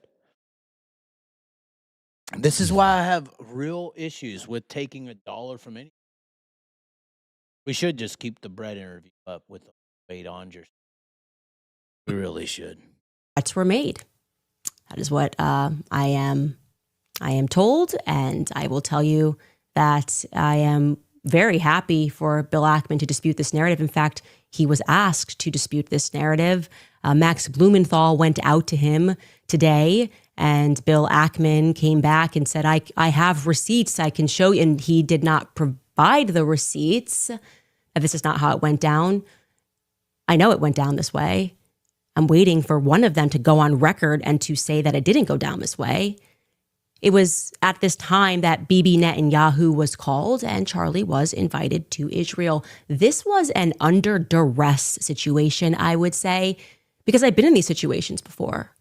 When I started asking very sensible questions about Israel, as someone who had dedicated her political life to supporting Israel, many times alongside Charlie Kirk, I was met with the very same pressure. And just like Charlie was being invited to Israel, I was invited somewhere else. And when this arrived to me, it felt like a threat. You know? Yeah. See, this is what she's talking about. It's the same thing I'm talking about. Even with me in this little dirt world. It's the same fucking game. It's the same ploy. It's the same, let's get in with you. Let's be your buddy. Come over and have fun. And then knife you. And then knife you in the back. Or the Epstein way. Come to the island. Let's have a party. Got a private island. Let's have fun. Next thing you know, video's taken. Next thing you know, it ain't even in your room. It's in the other room. There's kids getting molested. Next thing you know, we got video with you on the same island as this is happening. Next thing you know, you do what we fucking tell you, or you get fucking axed, motherfucker. Do what we say, or we're going to push this on our fucking media platforms as to what you did. Same game. Same game, different chips. I gotta tell you that. It felt like a threat. Like, not like, hey, come here and we can educate you because you're my friend. More like, this is your last chance. Same game. It's like she's being pushed by, it's the same Epstein chip. It's the same Epstein chip. That's how it felt to me. I can't speak to how it felt to Charlie. And I know that Charlie was offered a ton of money in this moment. Oh, yeah. Money is the one kicker. This is why I stand against this fucking money shit. Fuck your money. A ton of money. Maybe would fund it, you know? Spend tons of money. And Turning Point, I guess, if it needed to go to a higher level, would have gone to an even higher level than it already was at. Mm-hmm. And I know for a fact that Charlie denied that funding. That Charlie denied, and what BB didn't include there, he declined to go to Israel for, I would describe this as like, you know, re-education camp. You know, we've seen it. You made an uh-oh, but we can help you. You know, we just need you to come out to Auschwitz and take a picture. Yeah. We just need you to come to the Holocaust Museum and take a photo. We just need you to go to Israel and we can make this better. It sounds almost like the Epstein Island. Or it sounds like, you know, don't worry about this, that, and the other. Let's get Nas to sponsor the show. Charlie said no to BB. Okay. Bill Ackman, if you would like to dispute that, I would love to hear what you say happened, because our sources and what we have, it's solid. Okay. There were conversations that took place, messages that were sent at that time, and they are solid. So I decided another person that was there, and I am not surprised this person was there. If you've been listening to my show, Seth Dillon, I was going to go out to Seth Dillon, and it is funny how she's talking about my sources and my people, and we have these messages and this and that. She's not necessarily saying what the messages are. She's not saying what we got. She's not telling what facts she has. She's doing just like I do on my show sometimes, where I'm like hinting to the fact we know, motherfucker. If you want to play this card, we'll play this card too. She's protecting herself in a way. She's like basically in this soliloquy, she's basically saying, motherfucker, you want to play the game? We could play the game too, but we ain't telling the game. We ain't saying the messages. We ain't putting them out. We're just saying, hey, we know. We got the documents. This is like 11th level espionage. Do you know what I mean by this? Like, it's like they're playing this base level game where she's not putting the text on the screen. Right. But she's letting everyone know she's got the text. Why do you think she's doing that? She's doing that because of what they are doing. She's basically saying, we have a red button and so do you. Fuck you, motherfucker. I'm going to sit here on my show like Candace is doing, like I've done, and say what I want to fucking say, because if you want to go to the next level on this, then we got the documents too. That's what she's saying. She's laying down basically a forefront. She's laying down a border, a boundary. I have the right to say what I'm saying right now, motherfuckers. And if you want to go to the next level and saying some more, well, we got this shit on you. That's what she's doing right here, in my opinion. Once again, I'm using the dirt racing context as the same thing, but I've done it several times on my show as well. Decided to message him last night about this Hamptons meeting. And Seth Dillon, who is normally very quick with a response, has not yet been able to respond. I'll show you this text message chain. And I want to be clear, I am not someone who normally publicizes text messages. Oh, she's got pissed. She's putting the text up. I spoke too soon. But my friend was shot in the neck. Oh, and I'm just not really in the state right now to be polite when it comes to the answers that I am demanding, okay? This is me out to Seth Dillon last night. I sent him Bill Ackman's tweet because, he tweeted, I feel incredibly privileged to have spent a day and shared a meal with Charlie Kirk this summer. He was a giant of a man. I said, any comment on this one, Seth? He didn't answer last night. This morning I said, need a comment ASAP, please. He didn't answer. Then I followed that up and I said, trying again here, you were present when Ackman lost his mind on Charlie and when Bibi invited him to Isreal and Charlie refused. Text messages immediately following this meeting are circulating. I find Ackman's statement, as though the meeting was somehow cordial, to be incredibly disturbing. Are you at all disturbed by that tweet? Do you feel, as I do, that this tweet significantly betrays the defined purpose and mood of his, and I presume your, final meeting with Charlie Kirk? ?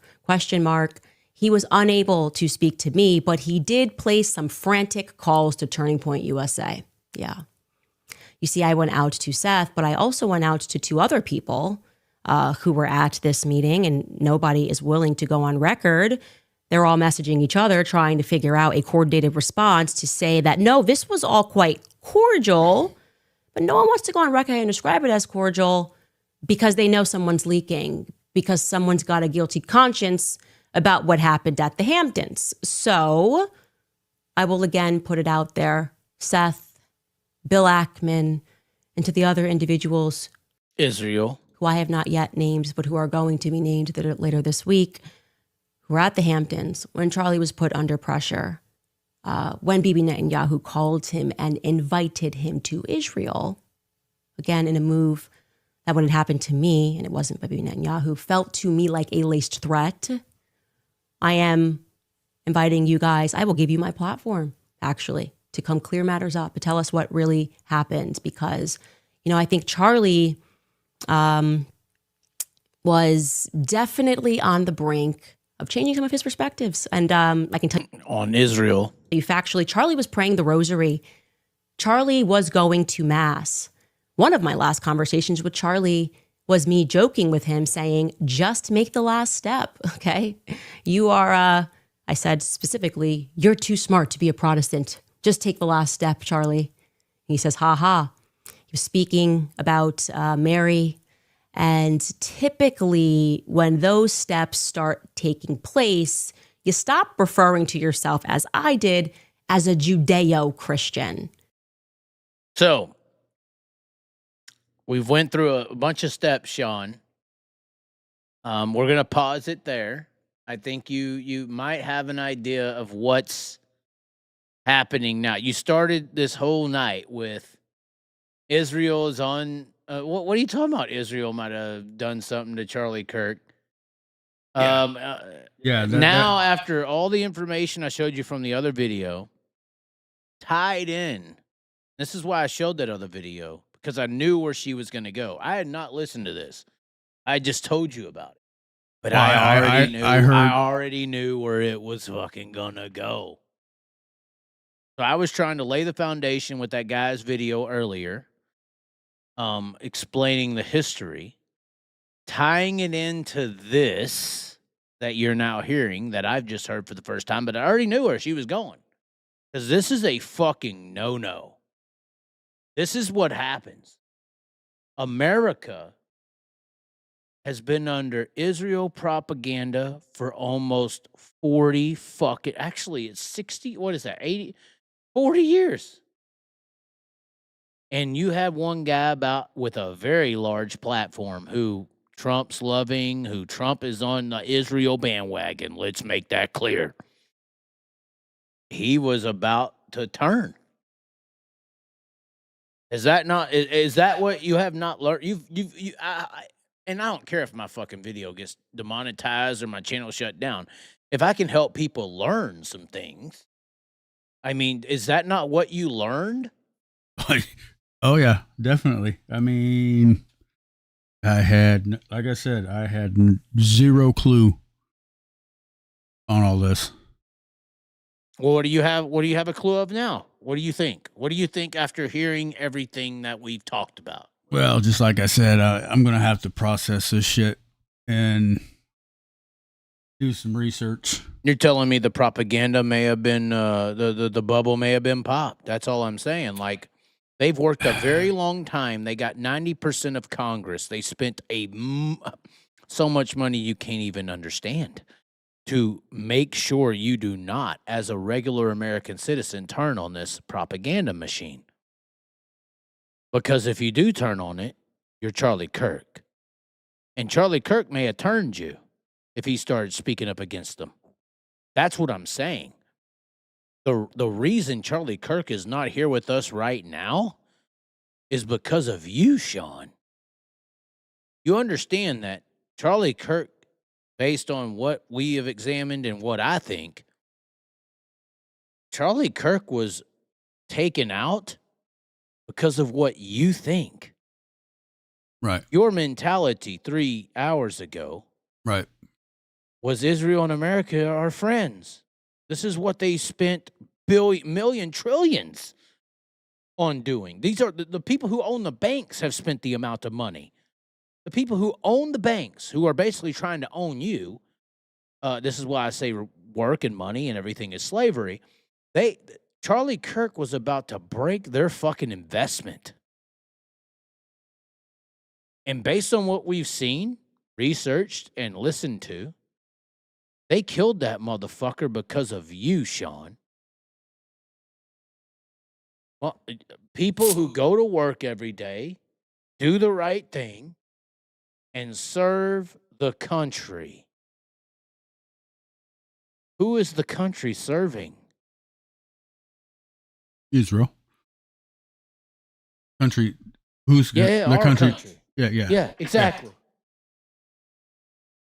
Charlie Kirk was about to expose that. Or he was about to turn on that. You should wonder why he called his company, if that's what you want to call it, the Turning Point.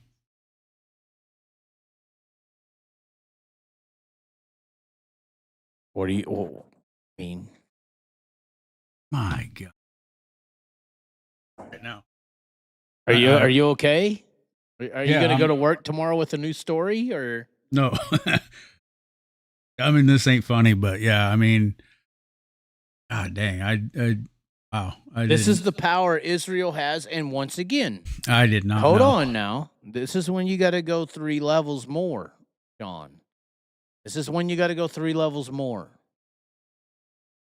Because in the guy's video earlier, this is why I wanted to go through that video first. Because once again, we did not see this video. This is me and your first time to watch this video. I just already knew where she was going.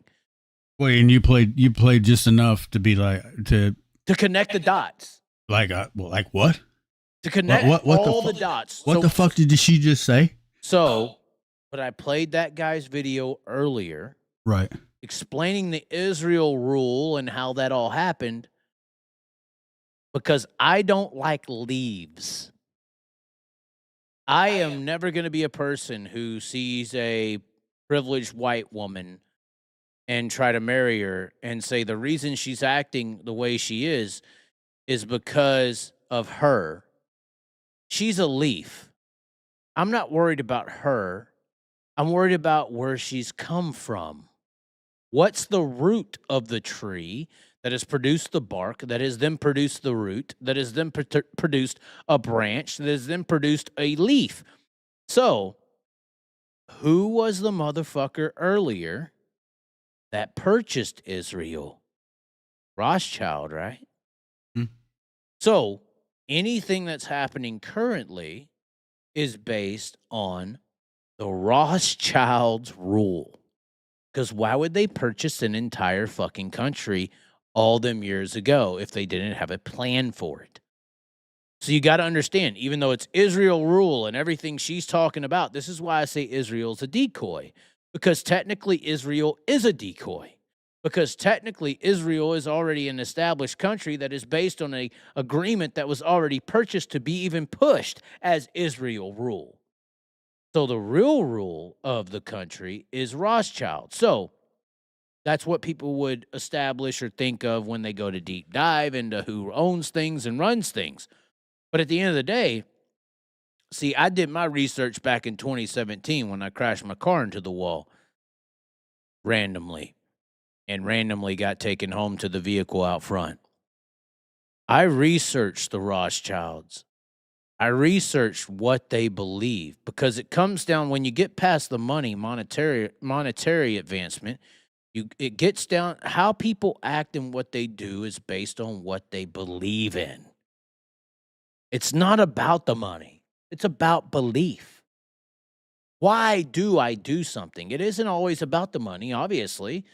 I mean, people do crazy things sometimes for the money, but the reason all these women out here aren't just, being whores is because they believe that they should be a good woman. They have belief systems that trump the monetary value. All the women in the world ain't doing pornography and OnlyFans. They all could, but they're not doing it because they believe in something more than the money that's offered. So you have to trickle that down also to these people. So when you go and research the Rothschilds and when you go and research these people who own all the money and all the monetary systems, you basically go back to a belief system that is extremely pagan. And paganism was the first rule of the world. Paganism is all in the Old Testament of the Bible, by the way. Before Jesus came back and sacrificed himself for all the sins and all that stuff, there was a ritual in the Old Testament. You had to sacrifice a lamb. You had all these different types of rituals that would basically remove sin from you. And that's why Jesus came back and died on the cross for all man's sins, because the story goes that God saw all these horrific sacrificial things happening and didn't think it was morally correct. So he sent his only begotten son, come down and die on the cross for all the sins. The devil was really mad because it was all fucked up. All I have to do, or all these people have to do, is believe in this one man who came down and died on the cross, and all the sins are forgiven. No longer do we have to sacrifice lambs and kill these people and kill this firstborn child to feel like we have, purated our soul. Technically, that's no longer what's going to determine if we go to heaven or hell. Sacrificing animals and children, it's just going to be believing in this one God man who died on a cross. But go research these people; they don't believe in that. They don't believe in the Jesus stuff, which is the side angle of Charlie Kirk. These people that the people who run shit believe in, or the people, the Rothschild entities and all that, these people still believe in that old way of life. They still believe that the sacrificial way is the way to become ordained. So, this is what I'm going to reference, Sean. I texted you this. I sent this to you. When people want to know about Israel, once again, I think Israel's a distraction. I think everything's a distraction. I think the real world entities who run shit think in that old paganistic way that I just described. I sent you this, and it's very scary when people ask, what's going on? What's happening? Why is all this going on? What's happening in the world? I sent you this. I don't know if you remember me sending you this.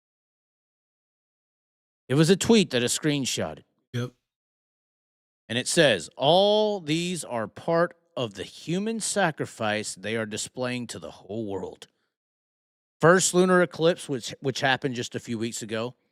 The same night as the lunar eclipse, they chose a young, innocent, beautiful girl, condition of the human sacrifice.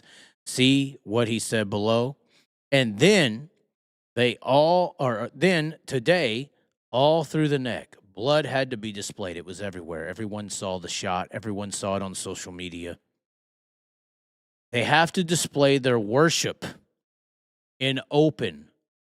That's why all this is happening now. It will get worse until they get the promise fulfilled. So, basically, if these motherfuckers, which I'm going to call motherfuckers, because Mother Earth, Heavenly God, there's a reason they say that. If these motherfuckers are actually in power, whether it's lizard people that are eating Charlie Kirk's back ribs right now, which is why I don't eat pork, for the record. I think all these celebrities and people, when they die, they auction their bodies off and they eat them. If this is really what's going on here, that does make sense. Why does a girl randomly get stabbed? Why does a prize fighter in the man get? And why potentially is an innocent victim going to be sacrificed live in the execution of the guy they're saying did it?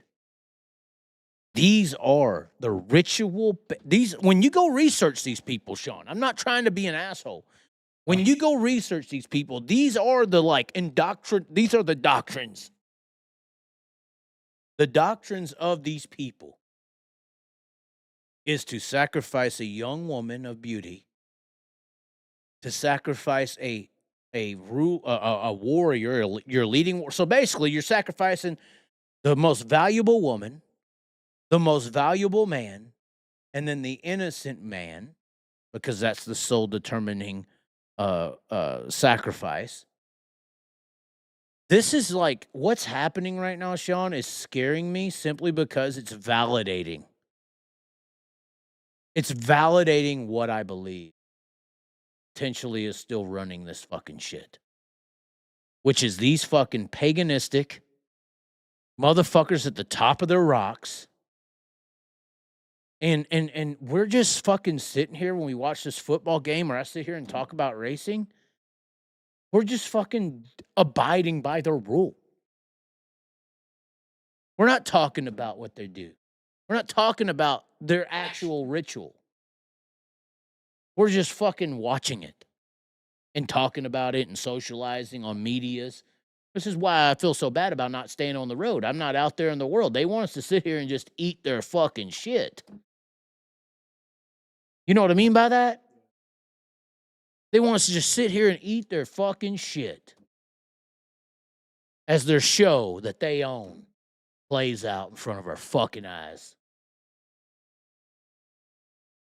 I'm sorry, this is getting too deep, Sean. You're sitting back, you're listening. I know you're listening, Sean. But this is old school fucking shit. This is how you become a family that owns governments. And honestly, I even think the Rothschilds, Isreal, and all of them are scapegoats. This is how the lizard people theory becomes relevant. Because it could be a race of people who just truly believe they are above us. And we're just lambs. That's why you put their blood on top of the door so you don't get infested with the disease.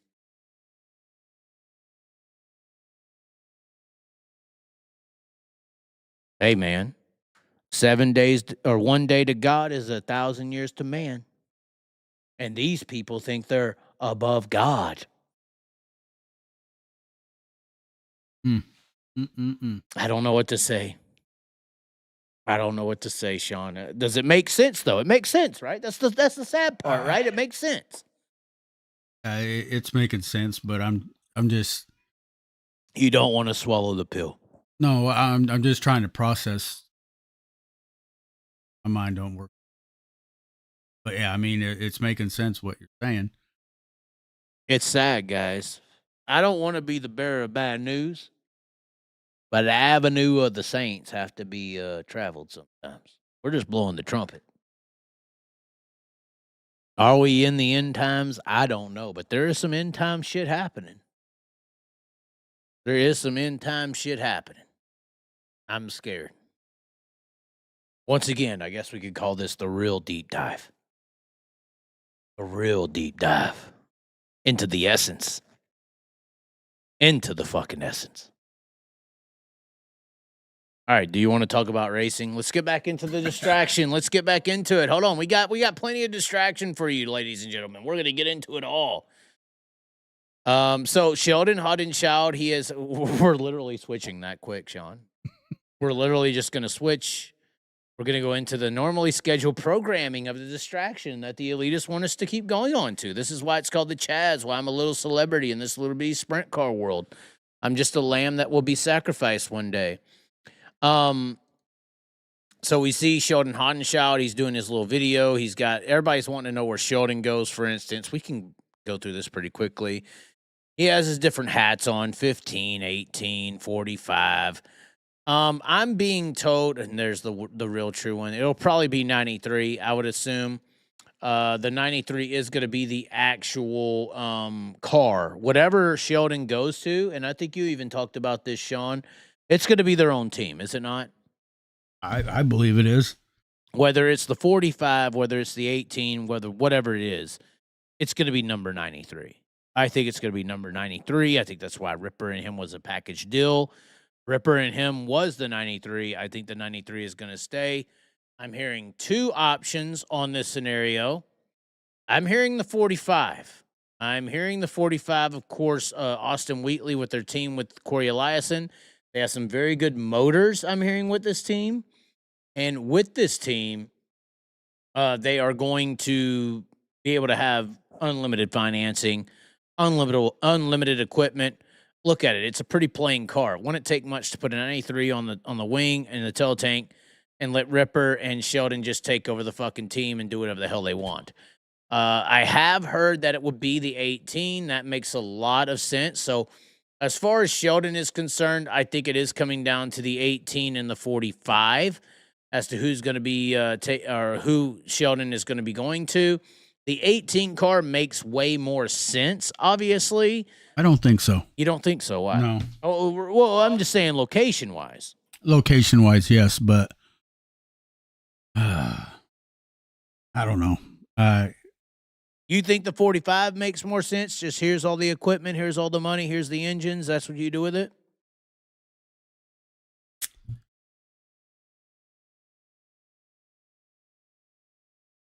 Yeah. Why? Why, you son of a bitch? Because they, I don't know. I don't. Well, you're the one that stopped me, Sean, and said, I don't think so. So you just said, I don't think so. Tell me why you don't think so. Why don't you think the 18's the car? Tell me why you don't think the 18's the car. I think they're gonna stick with Axum and give him a chance. I think from what it looks like to me, I mean Axum. I like Axum a lot. That was actually my next screenshot here. Was Emerson Axum, because I think Emerson Axum has the capability. Oh yeah, I mean he's shown maybe mediocre. But he got thrown into it, you know. Right. But he's shown the speed to win races. Right, and I think if they give him enough seat time, and he'll perform for him. Let's just say it like this: who's better? How about this? Who's better, Emerson Axum or David Gravel? Gravel. Who's better, Emerson Axum or Logan Schuchart? Schuchart. Emerson Axum or Chris Windom? Axum. Emerson Axum or Garrett Williamson? Who? Garrett Williamson. Is that a tie? Close. Mm, I mean, we ain't seen Axum on the tour all year. no, but I think, like I said, I think if they stick with him, Emerson Axum won a Tulsa shootout against 1,000 competitors. right. Garrett Williamson ain't done that. When you win Tulsa, dude, you're actually, I think, a premier driver, personally. Yeah, Ken Joseph. I'm still speechless over Isreal. Yeah, I kind of am. Well, hey, man, if you want to go down that route, the video is here. No, I know. Y'all But can go research it. Yeah. Pretty sad. But once again, Isreal is a scapegoat. Rothschild's a scapegoat. This is how you get to lizard people and shit. But regardless, I think Emerson Axum is I think he could be one of the best. I think he could be. I'll tell you right now. I think that Carson Macedo's holding the 41 back. I think so. Really? Personally. Yeah. I think he's holding it back. Why? I think you could put a bunch of other drivers in that car and be faster. I'll tell you right now. You put Anthony Macri in the 41 car and it's better. Yes or no? Yes or no? Yes. Then it's holding it back. Then Macri, it's holding its back. Then Carson's holding the car back. Macri's pretty more. I think he's more aggressive than Macedo. And he's smoother. And he's aggressive. As you said, that's what's going to win races and win. And he's not stupid. Like Macedo does, like my song says, he just wrecks people randomly. He just drives stupid and aggressive and mean and arrogantly. He drives arrogant. Mm-hmm. The race cars show these drivers' characters more than they even want to admit, possibly. But we don't have to know you're a fucking douchebag. We just got to watch you pull some douchebag shit off on the racetrack. So that's why I say Carson's holding the 41 back, because Anthony Macri could do better. I think Emerson Axum in 2 to 3 years could do better. I think Garrett Williamson could do better. I almost want to say Joe B. Miller could do better, but that's a little disrespectful and a joke. Why are you laughing, John? Just the way you said it. Carson Macedo is holding the 41 Phil Dietz Motorsports machine back. Carson Macedo needs to But why would you not give it all? Why would you not give it your all? Because you don't know the value of working a day in your life. Period. To be mean and to be frank. That's the problem with the privileged mentality. It don't have the aspect of I have to get this done or I won't survive, when you ain't had to do shit in your life to survive. Period. Yeah, Fair? Makes sense, yes. When you deal with motherfuckers who have to eat today versus people who are going to starve today, it's two different characteristics. And Carson Macedo has never had to starve. Period.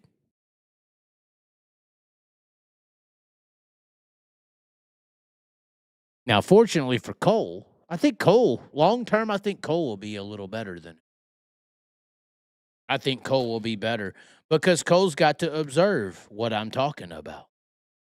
Do you know that Cole Macedo is rejecting Tarleton money? Cole Macedo is actively rejecting Tarleton support because he wants to make his own name. But I see him working on his car a lot. He does. He works on the car. They get along. But when he went to the 2C car, he rejected Tarleton funding. He says he wants to make his own name. He doesn't want to live under the Tarleton thing. He doesn't want to have the association. He wants to do it on his own. Well, Tarleton is the Rothschilds. This is what I mean by microcosm. Yes, in a way. Yes. In a way, yes. Huh. Yes. This is why I could relate to what Candace Owens was saying earlier. Correct. Yeah, I know what she's dealing with. We got our Isreals in sprint car racing as well. They're just a Little Caesar. Very amazing Freemason symbolism is Little Caesars. Everybody's trying to be a Little Caesar. A mini Rothschild. Or as Austin Powers said it, a mini me. A mini me. They're all just trying to be little versions of these people. What about Donnie? What about shots? Okay, we'll go on down the line now. So that was Emerson Axum. I hope he gets a ride. Who's going to the 17? Is it Emerson? Is it Emerson? Is it Donnie Shots? Is it Donnie? Is it Donnie? Is Donnie going to the other NASCAR driver? Could you see him being a NOS guy? No. You don't think so? No. I think I already know who's going. Where? 17? Yep. That guy. Oh. That guy right there. Gio. What? To the 17. He's already in with NOS. He's running the Clausen Marshall 7BC. He's getting in with the click. True. What other car is going to be better? What other car is going to be better for Gio? He's already in with the click. He's working there with NOS, Clausen Marshall. There was apparently a split between the Clausen and the, Stenhouse Marshall deal. That's underground information as to why Ripper and Sheldon were upset. But he's already in with NOS. Yeah, I mean, it makes sense. Yeah, that's who I think's going to the 17 is Gio, guys. That's who I think's going to the 17. But the bigger issue is this one, Sean.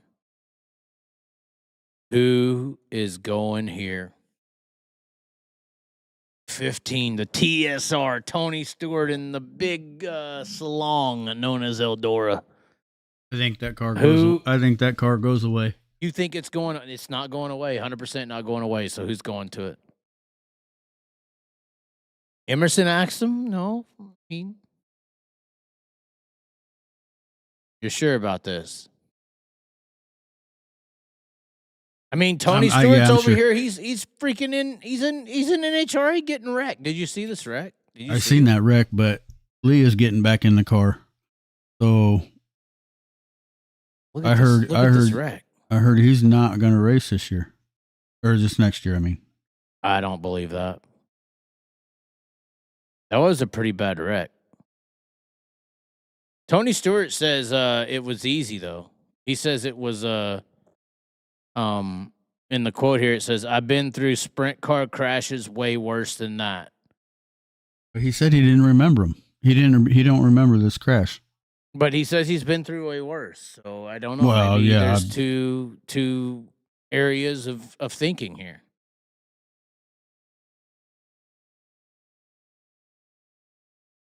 He says he's been through sprint car crashes way worse than this. I'm pretty sure we're good. What he said. The big question is who's going to the 15? Who could be some candidates? Who? Sheldon obviously isn't a bad one. I don't hear his name being tossed with this car. The one name. I'm trying to see what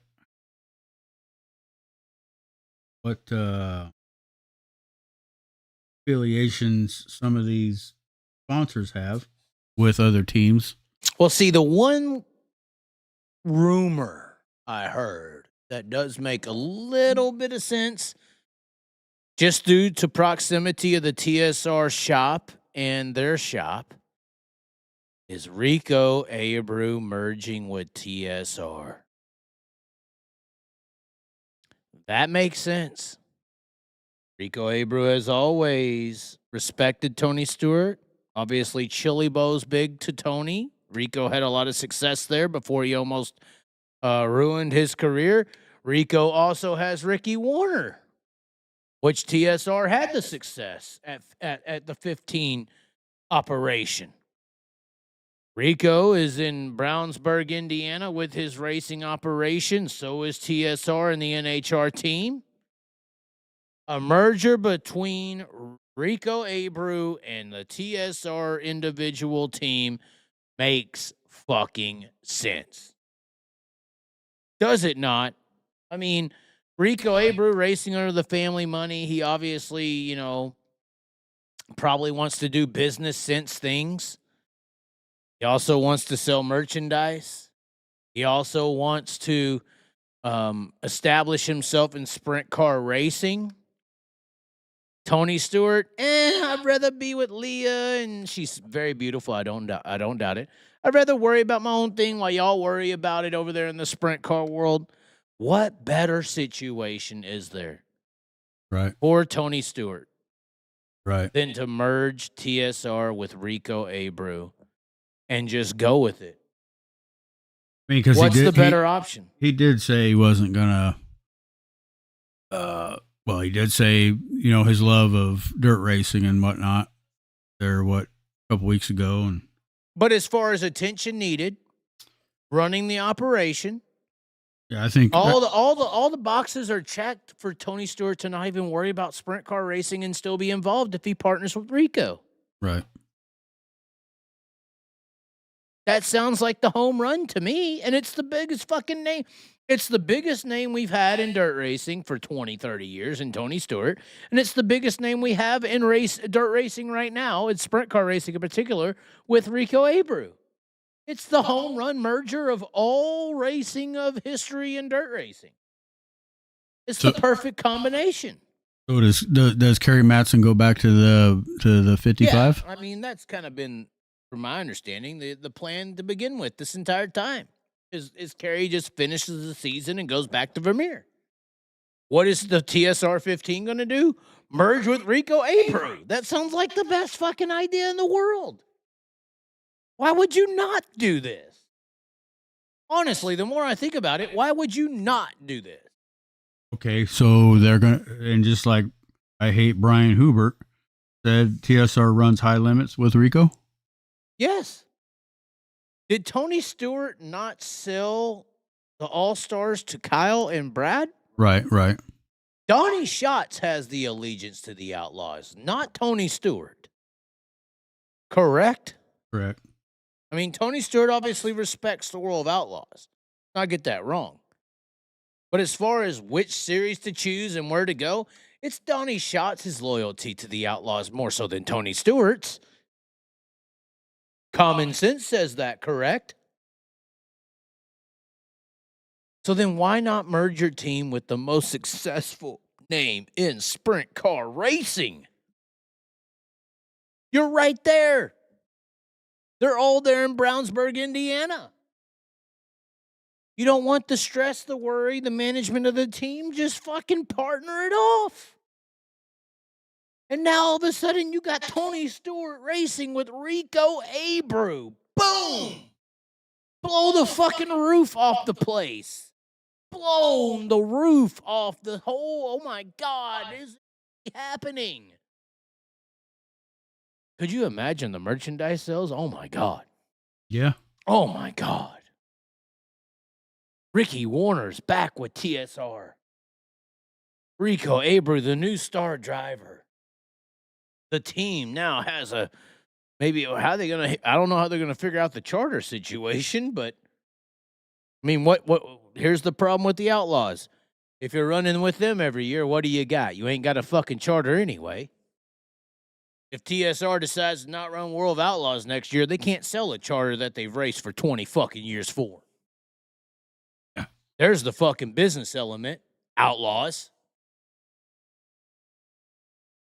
You're racing for nothing but a championship at the end of the year. All right, fine. I ain't got no established fucking credibility. I ain't got no actual value of a property. That's the advantage of the charter franchise idea, is that your ownership groups have value. Whereas if TSR drops off next year, they have none. Right. But if they partner with Rico Abreu, ooh, they might have a little. Now TSR and Rico's family just splits the fucking franchise revenue for the next 20, 30 fucking years.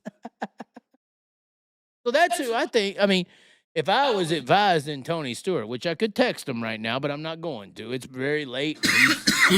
He's probably balls deep right now. I would be very upset if somebody was to text me. But Damn, it is 11 o'clock. I know you got to go to bed. That's what I think with the TSR 15.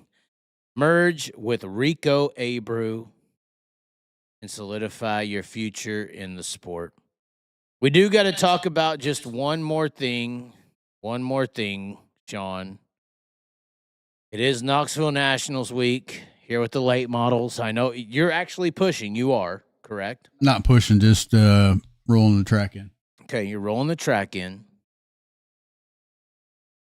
Is Jonathan Davenport going to call Knoxville a dump? Because the late model guys coming here first night, they overheat because they run on pump gas or whatever. They don't have methanol to cool their motors off. They overheat and they cry. The track's going to be hooked up. Is the late models going to, or do you think JD is going to be nice to Knoxville and not call it a dump this year? Curious.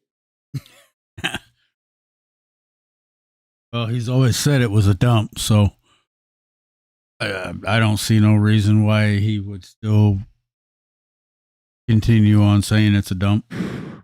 Well, maybe if he was in a respectable Hall of Fame, not a pole barn, he would feel that way. He wouldn't be so mean. He's just mad that he's going to be in a pole barn while the Sprint Car Hall of Famers are in a glorious, fabulous museum.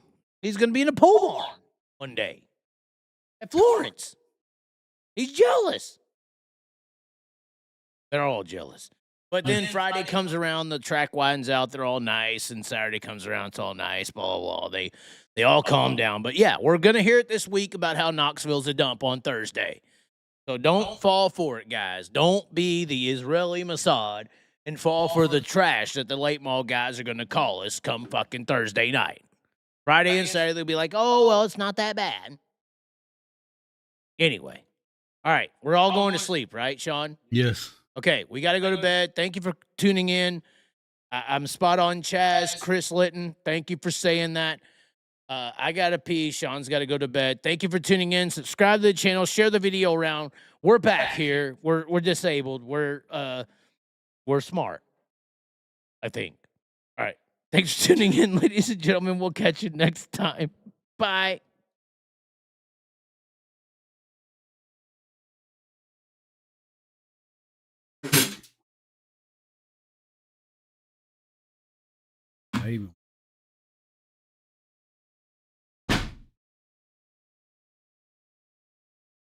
Don't slam it.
Yeah. Or no. I think that was good, right? I thought it was good. Fuckers. Bye.